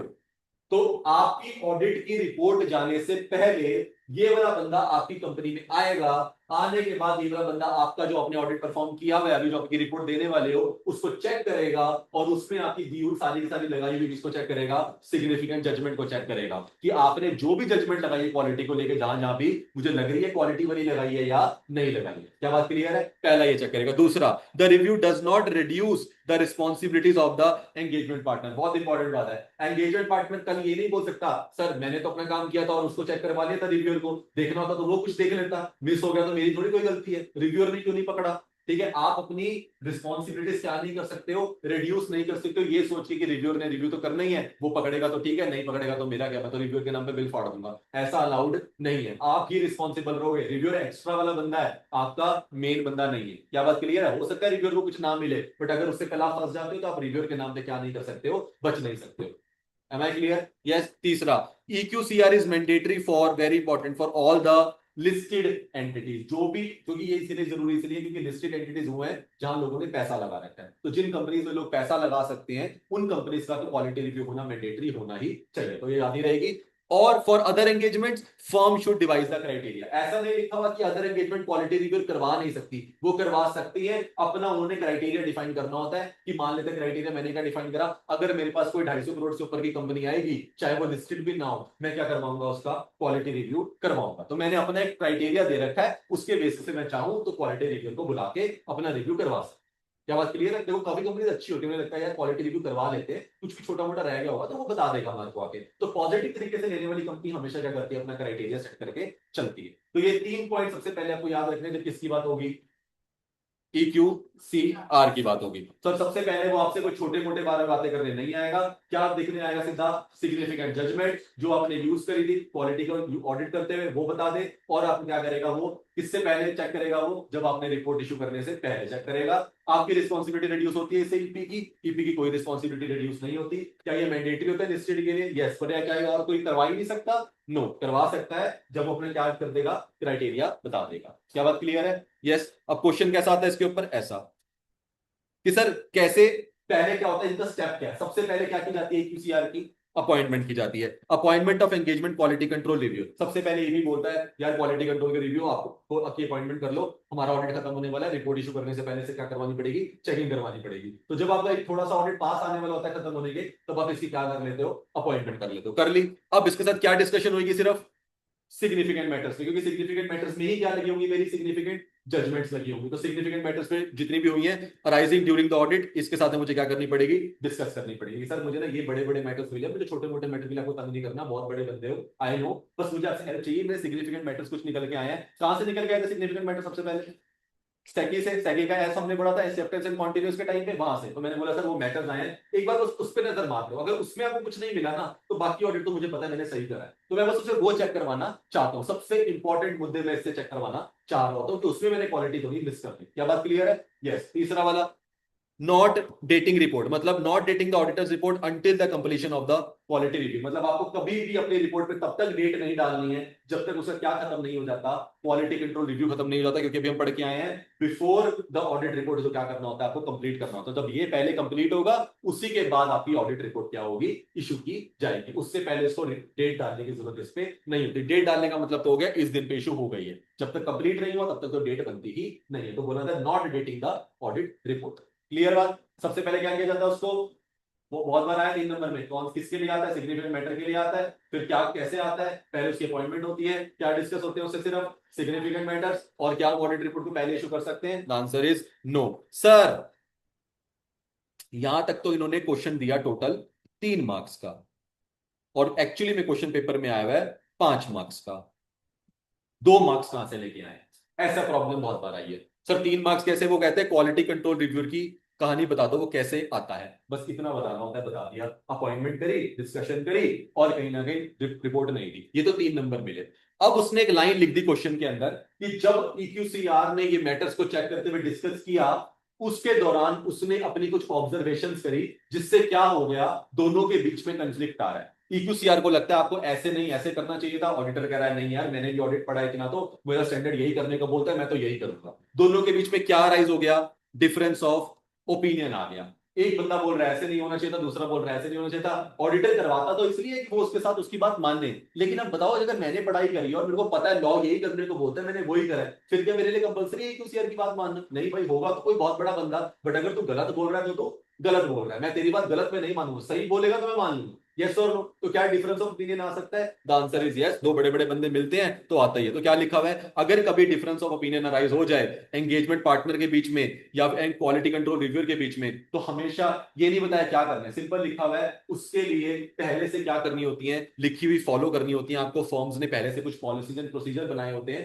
कभी भी कंफ्लिक्ट आएगा तो उनको सॉल्व कैसे किया जाएगा, आपने जाके वही पॉलिसी एंड प्रोसीजर को पढ़ना है और देखना है इसके साथ कैसे डील करें और इन डिफरेंसेस को किस तरीके से रिजॉल्व किया जाए। ठीक है, जैसे मान लेते हैं एग्जांपल देखो, आर्बिट्रेटर, यूजुअली आर्बिट्रेटर इसके बीच में आते हैं। उनका क्या काम होता है? हमने क्या करा होता है, हमने कंपनी में कुछ ऐसे लोगों ने कॉन्ट्रैक्ट करा होता है, आर्बिट्रेशन एग्रीमेंट में हम आते हैं उनके साथ में कि अगर हमारे कोई दो बड़े बंदों के बीच में कंफ्लिक्ट आ जाएगा तो दोनों ज्ञानी है तो प्रॉब्लम आएगी, तो हम किसी थर्ड सीए को, हमने क्या कर रखा है, बड़े सीए को, बहुत एक्सपीरियंस सीए को आर्बिट्रेटर का रोल दे रखा है कि सर मैं अपना व्यू पॉइंट लेके आपके पास आऊंगा, ये अपना व्यू पॉइंट लेके आपके पास आएगा, आप जो डिसाइड करोगे वो हम लोग मान लेंगे। ये हमने पहले से हमारी फॉर्म्स पॉलिसी प्रोसीजर में उन लोगों के नाम लिख रखे होते हैं, वो जगह लिख रखी होती है किस जगह पे जाके सॉल्व होगा, सब कुछ मेंशन होता है। बोला अगर डिफरेंस आएगी जाके फॉर्म्स की पॉलिसी प्रोसीजर पढ़ लो, उसमें जो लिखा हुआ है जैसे लिखा हुआ है वैसे डील करके रिजॉल्व करके बाहर आ जाओ।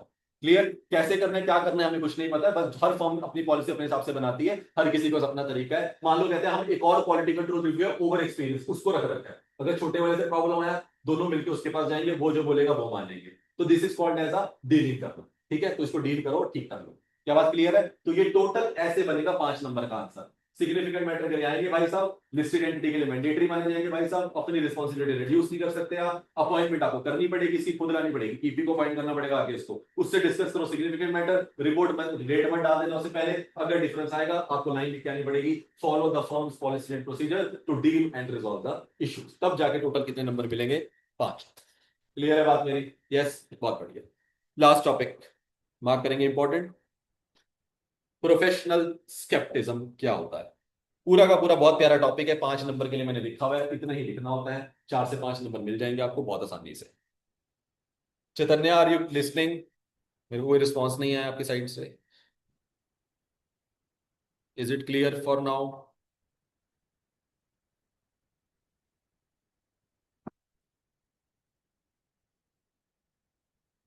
She is not there I guess. चलिए, कोई दिक्कत नहीं। प्रोफेशनल स्केप्टिज्म, सर ये क्या भला है? बहुत बहुत काम की चीज है, बहुत प्यारी चीज है, और एक ऑडिटर के लिए वेरी वेरी इंपॉर्टेंट। मतलब ये रियलाइजेशन ध्यान रखना, ऑडिटर को रियलाइज करवाना कि भाई तू कितना इंपॉर्टेंट काम करता है, इसके लिए तेरे को हमेशा प्रोफेशनल स्केप्टिज्म में रहना पड़ेगा। ये ऑल्टरनेटिव नहीं है, ये ऑप्शन नहीं है, this is a mandatory for you. Why mandatory? Sir पढ़ते हैं तो कहते हैं प्रोफेशनल स्केप्टिज्म और कुछ नहीं होता, एक एटीट्यूड होता है जो इंक्लूड करता है being alert to the possible misstatements, questioning mind रखना और critical assessment of the evidence. 3 चीजें बताता है वो। कहता है प्रोफेशनल स्केप्टिज्म का मतलब है एक ऐसा एटीट्यूड लेके आना जिसमें आप हमेशा अलर्ट रहोगे, आने वाली पॉसिबल मिसस्टेटमेंट्स हो सकती है उसको लेके, क्वेश्चनिंग माइंड रहना चाहिए आपका, और आप क्रिटिकल असेसमेंट करके चलोगे किनकी? जो आपके हाथ में लगेंगे, क्या? Audit evidence. तो ये 3 पॉइंट्स आपकी डेफिनेशन में बनते हैं। सबसे पहले मैं बता दूं क्या होता है। ये एक एटीट्यूड होता है जो क्या इंक्लूड करता है? सबसे पहले बीइंग अलर्ट। पहले तो तू अलर्ट रहे, आने वाली कोई भी पॉसिबल स्टेटमेंट, देखो सबसे पहला वर्ड दिया इसने पॉसिबल, मतलब कुछ भी हो आगे आने वाले, जहां से तेरे को लगने लगे ना स्टेटमेंट हो सकती है, वहीं पे क्या होता है? सबसे पहले अलर्ट हो जाओ। उसके बाद क्या लिया? अलर्ट होने के बाद अपना क्वेश्चनिंग माइंड लिया। तेरे को अगर पॉसिबल स्टेटमेंट पता लग रही है होने वाली है तो क्या पूछना शुरू कर दे? क्वेश्चन पूछना शुरू कर दे, और उसके बेसिस पे तेरे को क्या मिलेंगे? अब आंसर्स मिलेंगे उसे क्या बोलते हैं ऑडिट में, एविडेंस मिलेंगे। जैसी एविडेंस मिलेंगे तेरे को उसे क्या करनी है, क्रिटिकल असेसमेंट, मतलब ध्यान से उसको क्या करना है, चेक करना। क्या डेफिनेशन क्लियर है? ऐसा एटीट्यूड बनाना, अलर्ट होना आने वाली कोई भी मिसस्टेटमेंट को लेके, उसके आगे उसके क्वेश्चंस पूछना और उसके बाद जो आंसर्स मिलेंगे उसको क्रिटिकली असेस करने को बोला जाता है प्रोफेशनल स्केप्टिज्म फॉलो करना। एम आई गुड? यहां तक बढ़िया जी। सर क्वेश्चन आता है सर, जो आपने बोला ये अलर्ट रहना है, ये अलर्ट किस तरीके से रहना है, किस किस चीज से रिलेटेड रहना है, ये पॉसिबल स्टेटमेंट को और थोड़ा सा डिफाइन कर दो। Being alert to, alert to किसको लेके अलर्ट हो जाए? पहला वेरी इंपॉर्टेंट, 4 नंबर क्लियर है, बिल्कुल सिंपल स्ट्रेट फॉरवर्ड, 4 नंबर मिलेंगे यहाँ, 4 पॉइंट्स। पहले बात तो तेरे को अलर्ट रहना है, आने वाला कोई भी ऑडिट एविडेंस जो तेरे को लगता है कॉन्ट्राडिक्ट कर रहा है from the other audit evidence obtain. मतलब मैंने मान लेते हैं कुछ चेक करते हुए डेटर्स को चेक करा मैंने, डेटर्स के जब मैंने इनवॉइसेस वगैरह लिए और उनका मैंने जनरल लेजर देखा तो मुझे पता चला एक डेटर में 2 लाख रुपए में कुछ ना कुछ प्रॉब्लम वगैरह आ रही है जो मैच नहीं कर रही है। लेकिन जैसे ही मैंने इसी डेटर को लेकर, जिस डेटर में प्रॉब्लम आ रही थी, उसको एस से 505 यूज करा और क्या भेजी मैंने, एक्सटर्नल कंफर्मेशन। क्या डेटर के लिए एक्सटर्नल कंफर्मेशन सबसे बेस्ट सोर्स होता है? यस। मैंने उसे एक्सटर्नल कंफर्मेशन भेजी कि सर आपके 2 लाख रुपए पेंडिंग होगा, नहीं नहीं सर मेरे तो 3 लाख रुपए बनते हैं।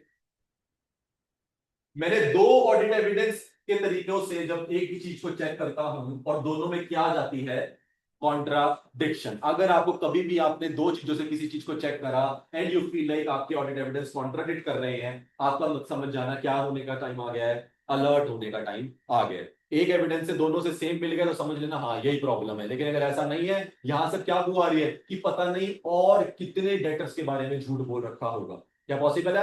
अगर एक डेटर ऐसा मिल गया तो मेरे को तो दिक्कत क्या, कि मुझे अलर्ट होना पड़ेगा, क्योंकि अब तो जितनी भी चीजें मैं चेक करूंगा मेरे माइंड में यही रहेगा कि भाई बहुत झूठ बोल रखा होगा, ये बोल रहे हैं 2 लाख, वो बोल रहे हैं 3 लाख, इसका मतलब अगर एक डेटर में प्रॉब्लम है तो क्या पता 100 डेटर में प्रॉब्लम हो, क्या पता 1000 डेटर में प्रॉब्लम हो, पता ही नहीं है कितने डेटर में प्रॉब्लम होगी। तो क्या होने का टाइम आ जाता है, अलर्ट होने का टाइम आ जाता है। दूसरा, अलर्ट रहे उस इंफॉर्मेशन पे that brings into the question the reliability of the documents and response to the inquiries. तेरे को वहां पे अलर्ट हो जाना चाहिए जहां पे डॉक्यूमेंट्स के रिलायबिलिटी की बात आती है। मतलब जब कंपनी तेरे सामने कोई डॉक्यूमेंट प्रोड्यूस कर रही है, किसी डेटर से लिखी हुई चिट्ठी प्रोड्यूस कर रही है, एक्सटर्नल लीगल काउंसिल से तेरे पास एक लिस्ट आई है लिटिगेशन की, जब भी तेरे पास कोई डॉक्यूमेंट आए ना, उस डॉक्यूमेंट को इतना हल्के में मत लेना डॉक्यूमेंटेशन, क्योंकि मेरी और डॉक्यूमेंटेशन फाइल में जाके लगेगी। तो अपनी फाइल में लगाने से पहले तेरे को क्या हो जाना चाहिए, हमेशा अलर्ट हो जाना चाहिए कि मैं उसकी रिलायबिलिटी चेक कर लूं अच्छे से, और अगर तूने कोई इंक्वायरी करी थी उसका रिस्पॉन्स आया है तो वो भी डॉक्यूमेंट की फॉर्म में आएगा, उसको भी तेरे को अच्छे से क्या होना चाहिए, अलर्ट होकर चेक करना चाहिए। जब हमारे पास चैप्टर नंबर 4 है, ऑडिट एविडेंस आएगा चैप्टर नंबर 4, उसमें रिलायबिलिटी की बात आती है कि कौन सी रिलायबिलिटी अच्छी होती है, जो एक्सटर्नल सोर्स से हमारे को मिलती है वो ज्यादा रिलायबल होता है, इंटरनल रिसोर्स से मिलता है वो कम रिलायबल होता है, जो हमारे को डॉक्यूमेंट फॉर्म में मिलता है वो ज्यादा रिलायबल होता है, जो ओरली हमारे को मिलेगा वो कम रिलायबल होगा। कैसे ही होता है, तो वो वाले पॉइंट्स हम वहां पढ़ेंगे। तो उस रिलायबिलिटी की बात कर रहा है कि जब भी तेरे पास कोई डॉक्यूमेंटेशन आए तो जो उसकी रिलायबिलिटी के ऊपर चेक करते हुए हमेशा थोड़ा सा क्या रहना चाहिए, अलर्ट रहना चाहिए। क्या बात क्लियर है यहां तक? दूसरा, तीसरा, अलर्ट रहे उन कंडीशंस के लिए जहां तेरे को किसकी बुआ आ रही हो, पॉसिबल फ्रॉड की। हमेशा फ्रॉड को देखता रहे, फ्रॉड के बारे में इंक्वायरी ऑब्जर्वेशन कुछ भी करते हुए तेरे को लग रहा है ना फ्रॉड हो रहा है, उसी टाइम पे तेरे को क्या हो जाना चाहिए, अलर्ट हो जाना चाहिए। क्या सिंपल पॉइंट है? यस। और लास्ट वाला, ऐसे सर्कमस्टांसिस में अलर्ट हो जा जहां तेरे को लगता है need for audit procedure in addition to those required by the SA. मतलब circumstances that suggest the need for audit procedures in addition to those required by the essay। मतलब जब तूने अपने एसए के हिसाब से किसी चीज के बारे में कोई प्रोसीजर तेरे को पता है, डिफाइंड है। एग्जांपल लेते हैं, एसए 501 में इन्वेंट्री को लेके क्या चेक करना है ऑलरेडी क्या है, डिफाइंड है, पता है कि ये चेक करना होता है। पर ड्यूरिंग द ऑडिट जब मुझे मेरे 500 के लगाया, अभी भी मुझे क्या नहीं हो रही है चेक करके, वो सेटिस्फेक्शन नहीं मिल रही, वो कॉन्फिडेंस नहीं आ रहा, वो sufficient and appropriate audit evidence मेरे हाथ में नहीं आ रहे, जबकि आ जाने चाहिए थे, क्योंकि वो ऐसे मेरे को वही चीज करने को बोलता है जो मैंने करी। यस और नो, किसी चीज के लिए मैंने स्टैंडर्ड बनाया तो मेरे हाथ में रिजल्ट क्या आना चाहिए, sufficient and appropriate audit evidence. भाई मैंने परफॉर्म किया, हाँ अच्छा है नहीं अच्छा है, पर मेरे को तो मैं फंस गया भाई, मेरे को तो अभी लग के पता ही नहीं चल रहा है ये बारे, मुझे तो ऐसा लग रहा है कुछ गड़बड़ है। तो आ कह रहा है, तो ऐसे टाइम पे तेरे को लगे किसी चीज को तूने अपने वाले स्टैंडर्ड से चेक तो करा है, लेकिन तेरे को सेटिस्फेक्शन नहीं हुई और तुझे नीड लग रही है कुछ एक्स्ट्रा ऑडिट प्रोसीजर लगाने की। मतलब कहने का मतलब क्या है, ये कह रहा है जब तू FAP लगाता है, फर्दर ऑडिट प्रोसीजर, मैंने सिखाया था जब चार्ट बना रहा था स्टेटमेंट वाला, उसको लगाने के टाइम पे तेरे को लगे अब AAPs और OAPs की जरूरत पड़ रही है, तो समझ लेना तेरे को किस चीज की जरूरत होने की पड़ गई है, अलर्ट होने का टाइम आ गया। मतलब तुझे एडिशनल ऑडिट प्रोसीजर लगाने पड़ रहे हैं, तेरे को ऑल्टरनेट अल्टरनेटिव ऑडिट प्रोसीजर लगाने पड़ रहे हैं या अदर ऑडिट प्रोसीजर्स लगाने पड़ रहे हैं, जब नॉर्मल प्रोसीजर के होते हुए तेरे को एक्स्ट्रा कुछ करना पड़ रहा है, तो समझ लेना एक्स्ट्रा कुछ मांग रहा है, तो क्या होने की जरूरत है? अलर्ट होने की जरूरत है। नॉर्मल से काम नहीं चल रहा, कुछ तो इसमें गड़बड़ है, गड़बड़ की हुआ है, तो चुपचाप क्या हो जाओ? अलर्ट हो जाओ। क्या बात क्लियर है? तो दीज आर द 4 एरियाज जहां पे आपको हमेशा क्या रहना होता है?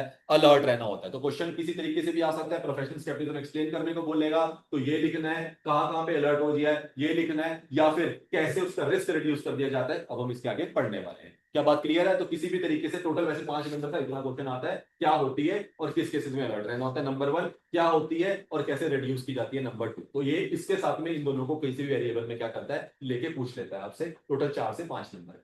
क्लियर है बात? यस। चलो जी, क्या क्या पढ़ा अभी हमने? सबसे पहले तो एक एटीट्यूड होता है जिसके अंदर पहला काम क्या है?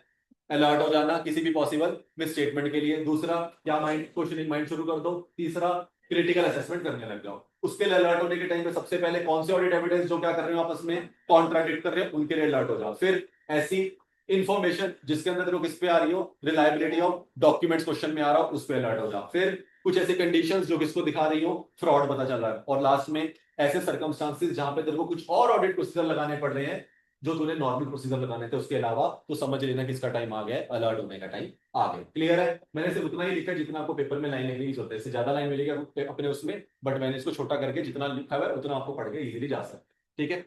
लास्ट, सर मुझे मेंटेन करके चलनी है प्रोफेशनल स्केप्टिज्म ताकि मैं रिड्यूस कर सकूं द रिस्क ऑफ। तो सर प्रोफेशनल स्केप्टिज्म क्यों मेंटेन करना पड़ता है, उससे कौन से आने वाले रिस्क हैं जो रिड्यूस हो जाते हैं? अब तक हमने प्रोफेशनल स्केप्टिज्म के बारे में पढ़ा है, पर इसको करके होगा क्या नहीं पढ़ा। क्या मान रहे हैं ये बात? पहले हमने ऊपर क्या पढ़ी? प्रोफेशनल स्केप्टिज्म की डेफिनेशन पढ़ी, फिर बताया अलर्ट होना कहां कहां पे जरूरी है। भाई ये सब मैं हो तो जाऊंगा अलर्ट, इसका आंसर ये बता इससे होगा क्या? तो मैंने बताया इससे क्या होगा, सबसे इंपॉर्टेंट चीज होगी क्या, रिस्क जो मेरा ऑडिट में आने वाला है वो क्या होगा, रिड्यूस होगा। सर कौन सा वाला रिस्क, कैसे रिस्क आएगा, ये पढ़ते हैं। सर आप सारा का सारा अनयूजुअल होने वाले कोई भी सर्कमस्टांसिस है आपसे क्या नहीं होगा, वो ओवरलुक नहीं होगा। अगर आप अलर्ट रहेंगे तो कोई भी चीज आपकी आंखों के आगे से ओवरलुक नहीं होगी। एनी अनयूजुअल चीज जो भी आपको लगती है, अनयूजुअल क्या होता है, ये फ्रॉड होना अनयूजुअल है, रिलायबिलिटी डॉक्यूमेंटेशन में बात आना अनयूजुअल है, कुछ भी अनयूजुअल होने वाली चीज होगी तो आपसे क्या नहीं होगी, ओवरलुक नहीं होगी। बिल्कुल सही बात है। दूसरा, आप ओवर जनरलाइज नहीं करोगे जब भी क्या ड्रॉ कर रहे होगे, कंक्लूजन ड्रॉ कर रहे होगे फ्रॉम द ऑडिट ऑब्जर्वेशन। तो मतलब जो भी मेरे हाथ में sufficient and appropriate audit evidence आए हैं उसके बेसिस पे जब मैं कंक्लूजन बनाने जाऊंगा, फ्लो याद है पहले हमने पढ़ा चैप्टर में, पहले ऑडिट एविडेंस आते हैं, उससे कंक्लूजन बनता है, प्रोफेशनल जजमेंट के बेसिस पे फिर रीजनेबल एश्योरेंस बन जाती है। यस, वो फ्लो याद रखना, फ्लो बड़े काम का है वो। तो जैसे ही मेरे हाथ में कुछ ऑडिट ऑब्जर्वेशन करके क्या आए होंगे, ऑडिट एविडेंस, उससे मैंने क्या ड्रॉ करे होंगे, कंक्लूजन्स, उसको करते हुए मैं कभी भी क्या नहीं करूंगा, ओवर जनरलाइज नहीं करूंगा उसको, क्योंकि मैं क्या हूं अभी, अलर्ट। ठीक है। तो प्रोफेशनल स्केप्टिज्म ने क्या सिखाया, अलर्ट होना। अलर्ट होने से क्या होता है, रिस्क रिड्यूस होता है। कैसे रिड्यूस होता है, कुछ भी ओवरलुक नहीं होता, कुछ भी ओवर जनरलाइज नहीं होता। क्या बात क्लियर है यहां तक? लास्ट, कोई भी आप इनएप्रोप्रिएट एजम्पशंस नहीं लोगे जब आप डिटरमाइन कर रहे हो nature, timing and extent and DE of the audit procedures. मतलब कभी भी जब भी तू क्या कर रहा होगा, अलर्ट होगा ना, तो तू फालतू में कोई एक्स्ट्रा कहीं प्रोसीजर नहीं लगाएगा, कोई फालतू टाइम वेस्ट नहीं करेगा किसी प्रोसीजर को लगाने पे, या कुछ ऐसा नहीं करेगा जो नेचर से रिलेटेड, उस बिजनेस से रिलेटेड जरूरी नहीं है, फिर भी तू क्या करने में लगा हुआ है, परफॉर्म करने में लगा हुआ है। जैसे एग्जांपल मान लेते हैं मैंने लिटिगेशन, कंपनी के अंदर एक भी लिटिगेशन एंड क्लेम्स नहीं है, कोई लिटिगेशन एंड क्लेम नहीं चल रहा कंपनी के ऊपर, तो मेरे को 501 के अंदर जो मेरा लिटिगेशन एंड क्लेम को कैसे चेक करना होता है, इसका प्रोसीजर लिखा है, क्या मुझे उसको परफॉर्म करना चाहिए? Answer is no. अरे भाई तू अलर्ट है, तेरे को पता ही नहीं था लिटिगेशन एंड क्लेम, तू अलर्ट ही नहीं था, पता होता तेरे को 501 में सिर्फ इन्वेंटरी चेक करना था, तेरे को जरूरत ही नहीं थी किसमें जाने की, लिटिगेशन एंड क्लेम में जाने की। थर्ड लिखा हुआ है सेगमेंट इन्फॉर्मेशन, इस कंपनी में सेगमेंट्स फॉलो ही नहीं होती, सिंपल सी एक कंपनी, क्या तू सेगमेंट इन्फॉर्मेशन का प्रोसीजर फॉलो करने में लगा हुआ है? तो मतलब जब भी तुझे डिटरमाइन करना है कौन सा नेचर, टाइम एंड एक्सटेंट मेरे प्रोसीजर का यहाँ पे यूज होना चाहिए, उसके थ्रू क्या होने की जरूरत होती है, अलर्ट होने की जरूरत होती है, ताकि तू क्या ना ले, कोई भी इन अप्रोप्रिएट प्रोसीजर ना चूज कर ले, कोई उसके बारे में एजम्पशन ना बना ले। ठीक है, वरना टाइम वेस्ट हो जाएगा, रिसोर्स वेस्ट हो जाएगा। क्या बात क्लियर है? यस, बिल्कुल जी, इतना ही टॉपिक था। पहले अलर्ट रहना, ये 3 काम करना, अलर्ट इन चारों बातों में होना होता है, इसकी वजह से मेरा रिस्क होता है। रिस्क के बारे में याद कैसे रखना है, अंदर का चाहे याद ना रहे लास्ट तक, इतना याद रख लो, ओवर जनरलाइज एंड ओवरलुकिंग, इससे मैं बचता हूं। बाकी बातें जब पढ़ोगे एक बार लास्ट में तब याद बैठ जाएंगी। ठीक है, यहां तक क्लियर है? यस। चलिए जी, यहाँ पे मेरा चैप्टर नंबर 11 होता है खत्म। कुछ मैं क्वेश्चंस तुम्हारे को ऊपर ऊपर से दिखा देता हूँ ताकि थोड़ा सा कॉन्फिडेंस भी आ जाएगा, और से ज्यादा हम दिमाग में नहीं बिठा सकते अभी। अंदर नहीं जाएंगे क्वेश्चन के, बस ये देखेंगे क्या आंसर बनना चाहिए, हमें समझ आ रहा है या नहीं आ रहा। अगर उतना काम बन रहा होगा तो आगे बढ़ जाएंगे। चलो जी। अच्छा, क्वेश्चन नंबर 16 पे आएंगे, पेज नंबर 11.22। बाकी हमने ऊपर तक कर लिए थे पहले, 2 1 तक के, 220 वाले पे चलो।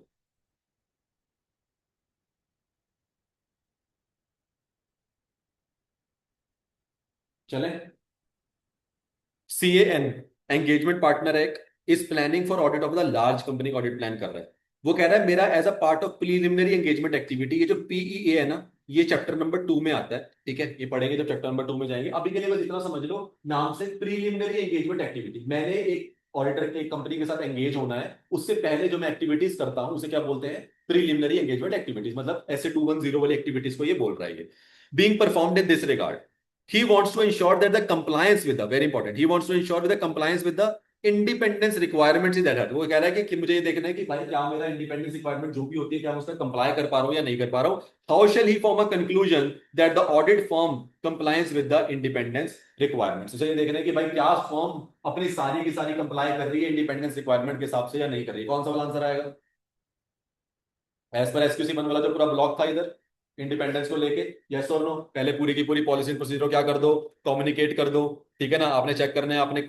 उसके बाद कोई भी ब्रीचेस वगैरह आ रहे हैं, थ्रेट आ रहा है, उसे एलिमिनेट करो, रिड्यूस करो, विड्रॉ करो। क्या यही पढ़ा था हमने? यस। और लास्ट में क्या लिखा होता है? प्रॉम्प्टली उसके ऊपर क्या करना होता है?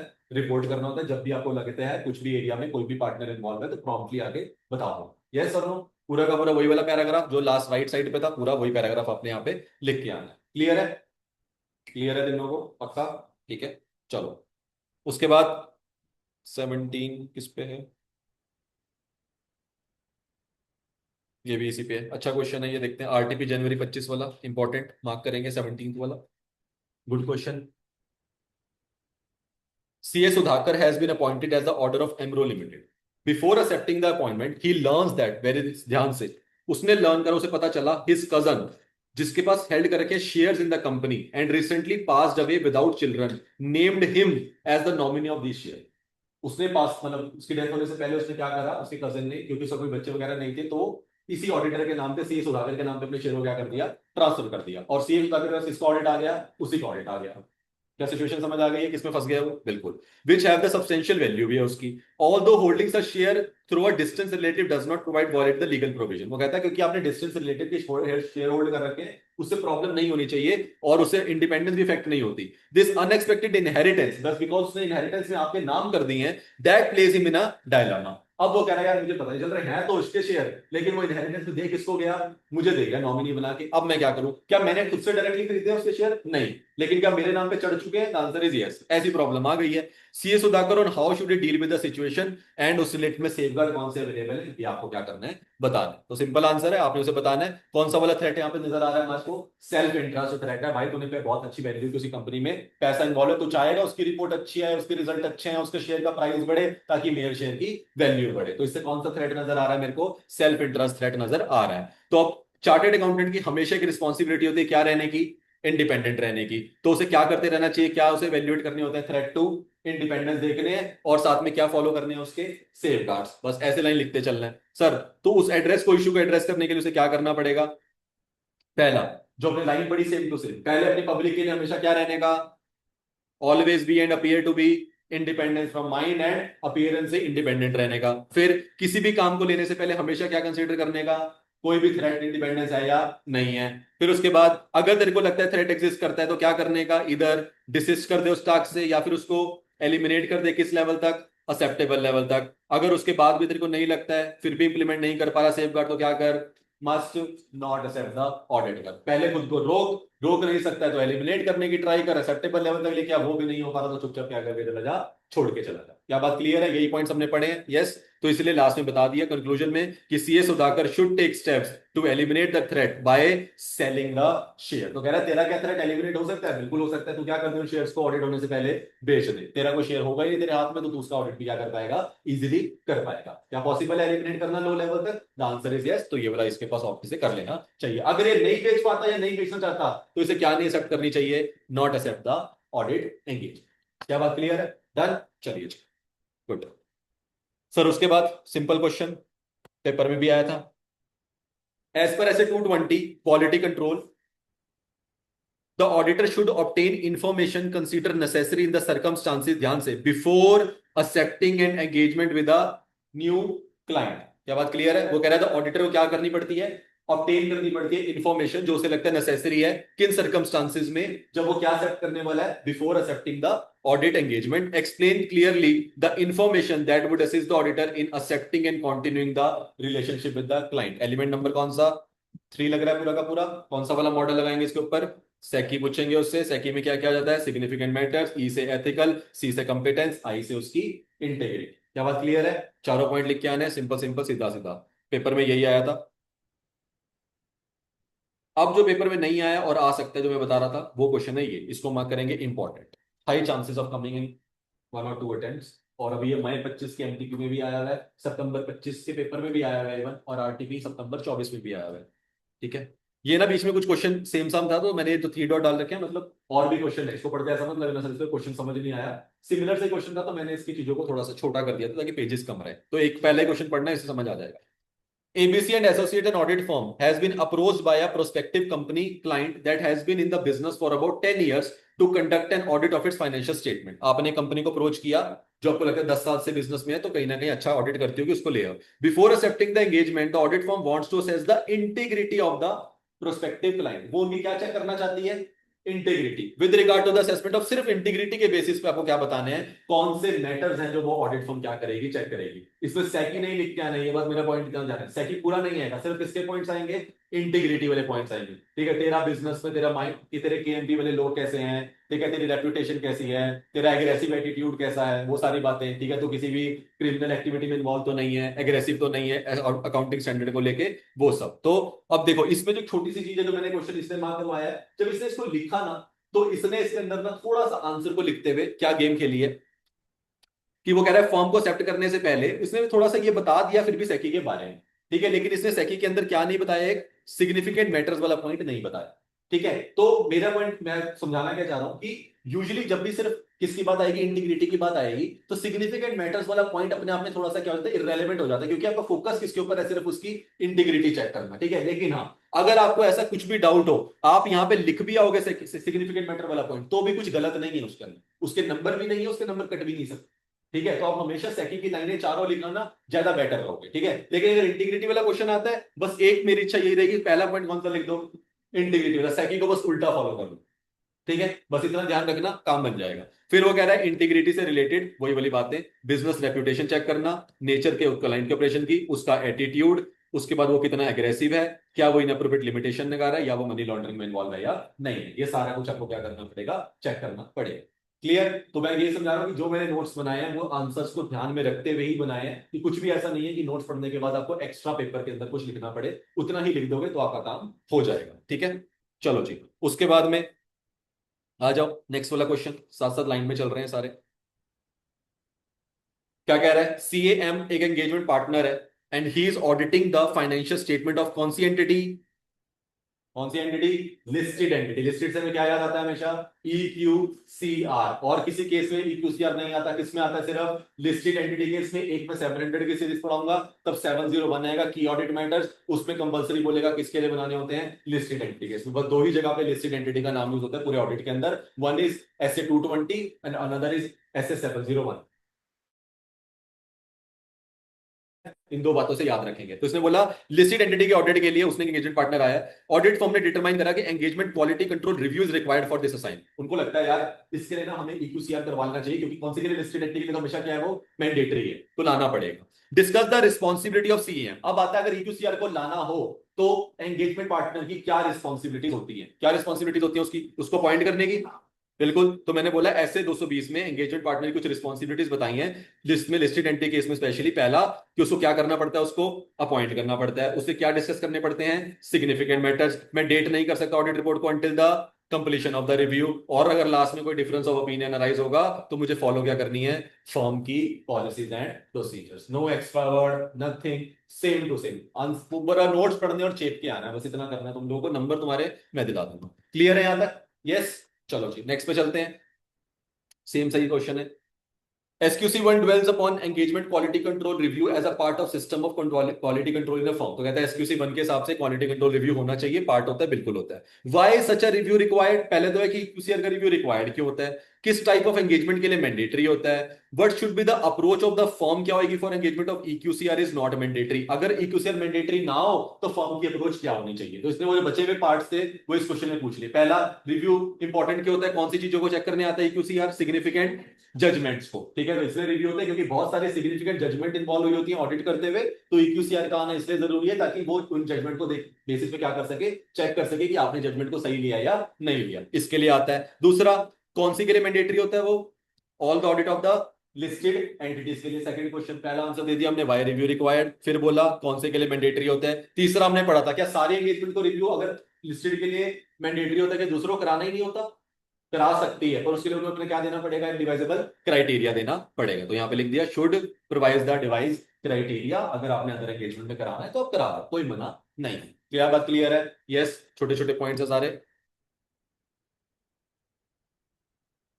ये तो सिंपल हमने पढ़ लिया था, familiarity threats are the self evident and occur when auditors form a relationship with the client where they end up being too sympathetic to the client interest. क्या यही वर्ड पढ़ा था, टू सिंपैथेटिक? वही वाली कहानी पूरी लिखनी है, पूरा का पूरा क्या एक्सप्लेन करना है आपको, फेमिलियरिटी थ्रेट, वही क्लोज रिलेटिव नहीं बनना, फॉर्मर पार्टनर उस फॉर्म का वो नहीं होना चाहिए, बहुत बड़ी लॉन्ग एसोसिएशन मत कर लो, और सिग्निफिकेंट गिफ्ट और हॉस्पिटैलिटी वगैरह क्या मत करो, एक्सेप्ट मत करो। इसने यहाँ पे अगर देखोगे तो कंपनीज एक्ट की रेफरेंस भी दी है, सेक्शन नहीं लिखा, मैं लिख देता हूँ 139(2), जिसमें वो कहता है ऑडिटर को रोटेट किया जाता है after a certain number of years. इसने क्यों नहीं लिखा सेक्शन में बताया, तो क्योंकि इसने नंबर से ही मेंशन करे, ईयर लिखता, अगर सेक्शन लिखता तो नंबर भी लिखने पड़ते हैं, ठीक है। तो आप लोगों का काम नहीं बढ़ा है, आप लोग भी सेक्शन मत लिख के आना, लिख देना ऑडिटर को रोटेट करना बताता है company law as per the certain number of year के बाद कर देना चाहिए। वैसे 139(2) बोलता है 5 ईयर्स।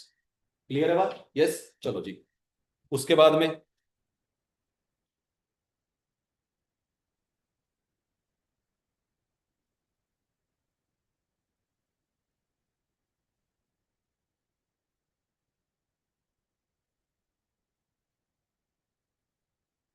ये वाला करेंगे, एक बार मुझे बताएंगे, समझ आ रहा है नहीं आ रहा है, ऐसे 210 का ही है। पढ़ेंगे क्वेश्चन नंबर 23, सिंपल क्वेश्चन है, बताओ एक बार समझ आ रहा है?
Why this question is very good is they have merged SA 210 with SA 220। सबसे अच्छी बात इस क्वेश्चन की ये है कि 210 को इन्होंने फंडामेंटल प्रिंसिपल्स के साथ में बहुत प्यारे तरीके से मर्ज करा। क्वेश्चन कहना क्या चाह रहा है, क्वेश्चन सिंपल सी बात ये बोल रहा है कि एक जो CAH था उसे ऑडिट आया फाइनेंशियल स्टेटमेंट का सोसाइटी का, in promoting a social cause such as setting up a drugs का सेंटर बनाना, यूथ वगैरह को करना, सब कुछ करना। However CAH fail to send, क्या फेल हो गया वो सेंड करने में, एक ऑडिट एंगेजमेंट लेटर। क्या ऑडिट एंगेजमेंट लेटर भेजना जरूरी है ऑडिट करने से पहले? The answer is yes. अब वो रह गया। अब क्या हुआ, in the absence of this letter, अब समझते हैं पहले तो ऑडिट एंगेजमेंट लेटर अगर उसने नहीं भेजी तो उसके अंदर उसने क्या क्या मिस कर दिया बताना, स्कोप नहीं पता चला कि उसमें क्या होगा, क्योंकि स्कोप एंड ऑब्जेक्टिव हम उसमें भेजते हैं, रिस्पॉन्सिबिलिटीज नहीं पता चली उसकी क्या मेरी क्या, ठीक है, और जो मैं रिपोर्ट दूंगा उसका कंटेंट एंड फॉर्म चेंज हो सकता है ये भी नहीं पता चला, मतलब ये बातें मैं उसे बताना मिस कर गया हूं क्योंकि मैंने उसे लेटर ही नहीं भेजी। अब अगर वो लेटर नहीं है तो गवर्निंग बॉडी के पास क्या हो गया, उन्होंने पर्पस मान लिया कि ऑडिट को क्या प्रोवाइड करेगा वो, एब्सोल्यूट एश्योरेंस। ये हो गया, उसको पता चला रिस्पॉन्सिबिलिटीज नहीं बताई तो दिक्कत हो गई है।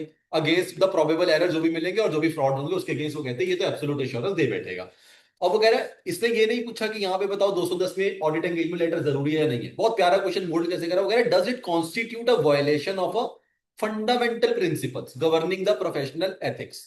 तो सबसे पहले मुझे बताएंगे क्या यहाँ पे इंटीग्रिटी लग रही है कुछ भी, is integrity affecting over air of mind, मेरा लेटर, मेरा क्या ना भेजना, ये ऑडिट एंगेजमेंट लेटर ना भेजना, क्या मेरी इंटीग्रिटी की बात आती है, क्या मैं ऑनेस्ट नहीं रहना चाहता था उससे इस वजह से नहीं मैंने भेजा होगा, ऐसा कुछ लग रहा है? नहीं लग रहा, तो ये तो नहीं लग रहा।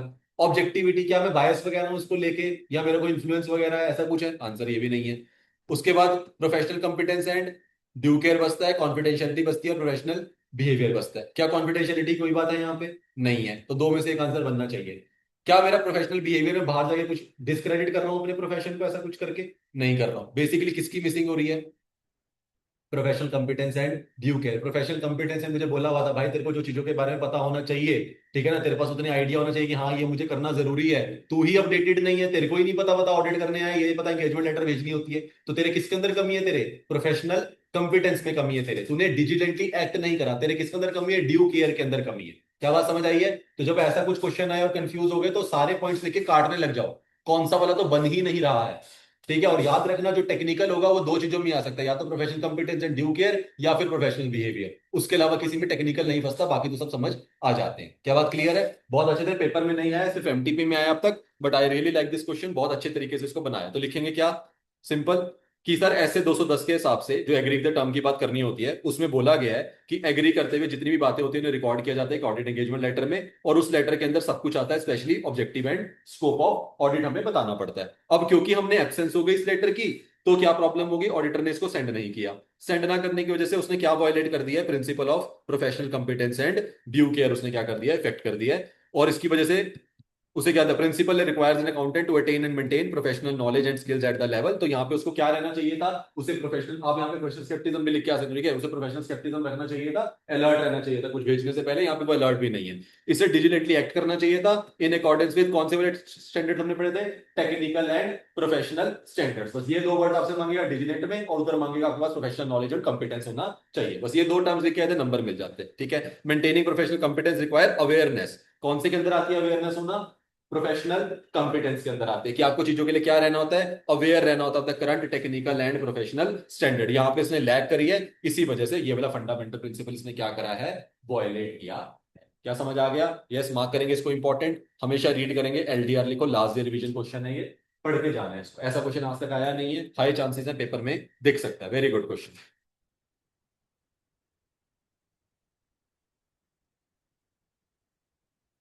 चलिए जी, जल्दी से मुझे बताइए कौन सा वाला थ्रेट लग रहा है, जल्दी जल्दी बताएंगे, ठीक है। CAG is a managing partner of HK limited having registered office at Delhi with the annual task of reviewing whether any threat to independence is observed in the firm. उसने फॉलोइंग ऑब्जर्वेशंस नोट करी है। पहला, CAZ partner of the firm perform statutory audit as well as non audit engagement for MS takeaway private limited. Self review, yes, non engagement भी कर रहा है, उसका engagement कर देगा तो अपने ही काम को क्या करेगा? वापस चेक कर लेगा, तो self review threat. Second, CAM partner of the firm who has an income tax audit for MS Happy Associates where in CAM has material significant indirect financial interest. Self interest या review? Interest, ठीक है। The cost of air travel and stay accommodation of the family members of audit team of audit of Chennai was borne by the client station at Chennai. आपके सारे के सारे air travel और accommodation की जो फीस है वो आपकी ऑडिट टीम की, वो क्लाइंट दे रहा है। कौन सी? फेमिलियरिटी, यस, उससे बेनिफिट ले रहे हो आप एक्स्ट्रा ओवर एंड अबव जाके गिफ्ट वगैरह में। फिर one of the clients MS चालक limited threatened to replace them as an auditors because the audit team insisted to make provisions for expected credit loss which the company was not willing to provide. Intimidation कर रहा है। Last, CA and partner of the firm who audited this limited became arbitrator for dispute between MN Private Limited and one of its vendor। तो आप इसके लिए क्या कर रहे हो? एडवोकेसी कर रहे हो। CAN accepted the assignment of tax audit on behalf of the firm of TRF Industry. Management agreed to pay him contingent fees for tax audit. Self interest thread, जब आप इसमें जाते हो तो सेल्फ इंटरेस्ट में कन्वर्ट हो जाता है। Review, interest, familiarity, intimidate, self interest. क्या क्लियर है सारे? यस, ऐसे क्वेश्चन से पता चल जाता है कि हम लोग ठीक है। सर इसके बाद इसने कुछ और ही पूछा था, नीचे आएंगे। You are requested to help in classifying the type of threat, बता दिए। लास्ट में कह रहा है in case such threat exist, करते हैं, बिल्कुल करते हैं। What should the auditor do? तो जब भी थ्रेट आता है ऑडिटर को क्या करना होता है? वही वाली लाइन लिख के आनी है, पहले डिसिस्ट कर, वरना कौन से लेवल पे ले जा? एक्सेप्टेबल लेवल पे। नहीं आ सकता तो क्या कर दे? एक्सेप्ट ही मत। क्या बात क्लियर है? तीनों पॉइंट साथ के साथ लगा दो। उसके बाद क्या आया हमारा? नेक्स्ट चलते हैं, जल्दी से बताएंगे। Mentioned below are the threats of the independence of auditor. Classify them with the reasons बताने साथ में into the appropriate type of threat. क्या वो एडवोकेसी है, इंटिमिडेशन है, फेमिलियरिटी है, सेल्फ रिव्यू है या सेल्फ इंटरेस्ट है? एनी फोर लिखा हुआ है। ठीक है, पांच में से चार बताने होंगे, तब 4 नंबर का आएगा, पांचों बता देंगे। Close business relationship with audit client, familiarity, auditors perform services that are themselves subject matter of audit, self review, auditor deal with the share और सिक्योरिटीज ऑडिटेड कंपनी। ध्यान से, ध्यान से सोच समझ के, ठीक है। Auditor deals with the shares और securities of the audited company. Self interest सोच लो, या फिर एडवोकेसी।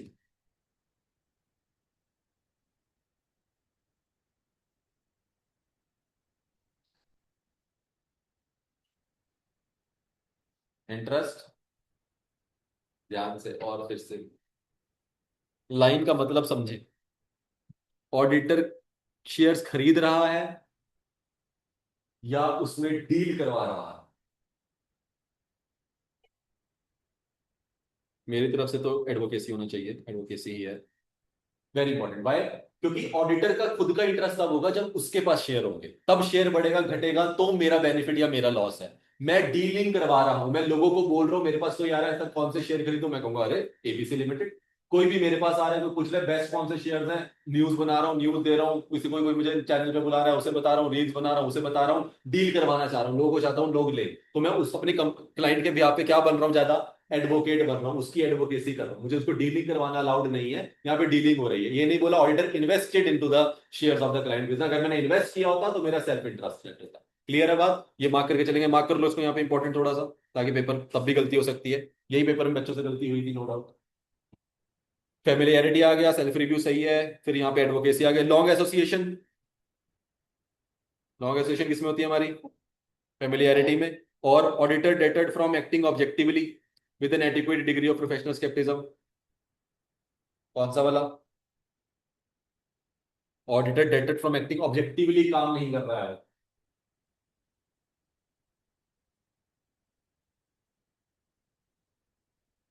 सोचो सोचो सोचो, डेटर्ड, ऑडिटर को रोक रहा है from acting objectively with an adequate degree, उसके पास पूरी एडिक्वेट डिग्री है प्रोफेशनल स्केप्टिज्म की, फिर भी उसको रोका जा रहा है क्या एक्ट करने से? ऑब्जेक्टिवली एक्ट करने से। कहां पे रोकने की पावर होती है? इंटिमिडेशन थ्रेट्स के अंदर। ठीक है, पहला वाला बिल्कुल इंटरेस्ट है, फिर रिव्यू आ गया, एडवोकेसी, फेमिलियरिटी एंड इंटिमिडेशन। मतलब आप मुझे रोक रहे हो मेरे को ऑब्जेक्टिवली परफॉर्म करने से, मतलब आप मुझे थ्रेट कर रहे हैं। क्लियर है यहां तक? यस। चलिए जी, यहां पे बता दो। अच्छा क्वेश्चन था ये, जनवरी 25 के पेपर में आया था, good question. Identify and explain the fundamental principles बताने हैं दोनों। Professional accountants should act diligently and in accordance with the applicable technical and professional standards, किसमें होता है? Professional competence and due care में, और उसको एक्सप्लेन करना है पूरा का पूरा। ठीक है, और फिर a professional accountant shall not knowingly be associated with the reports where he believes that information contain is false और मिसलीडिंग।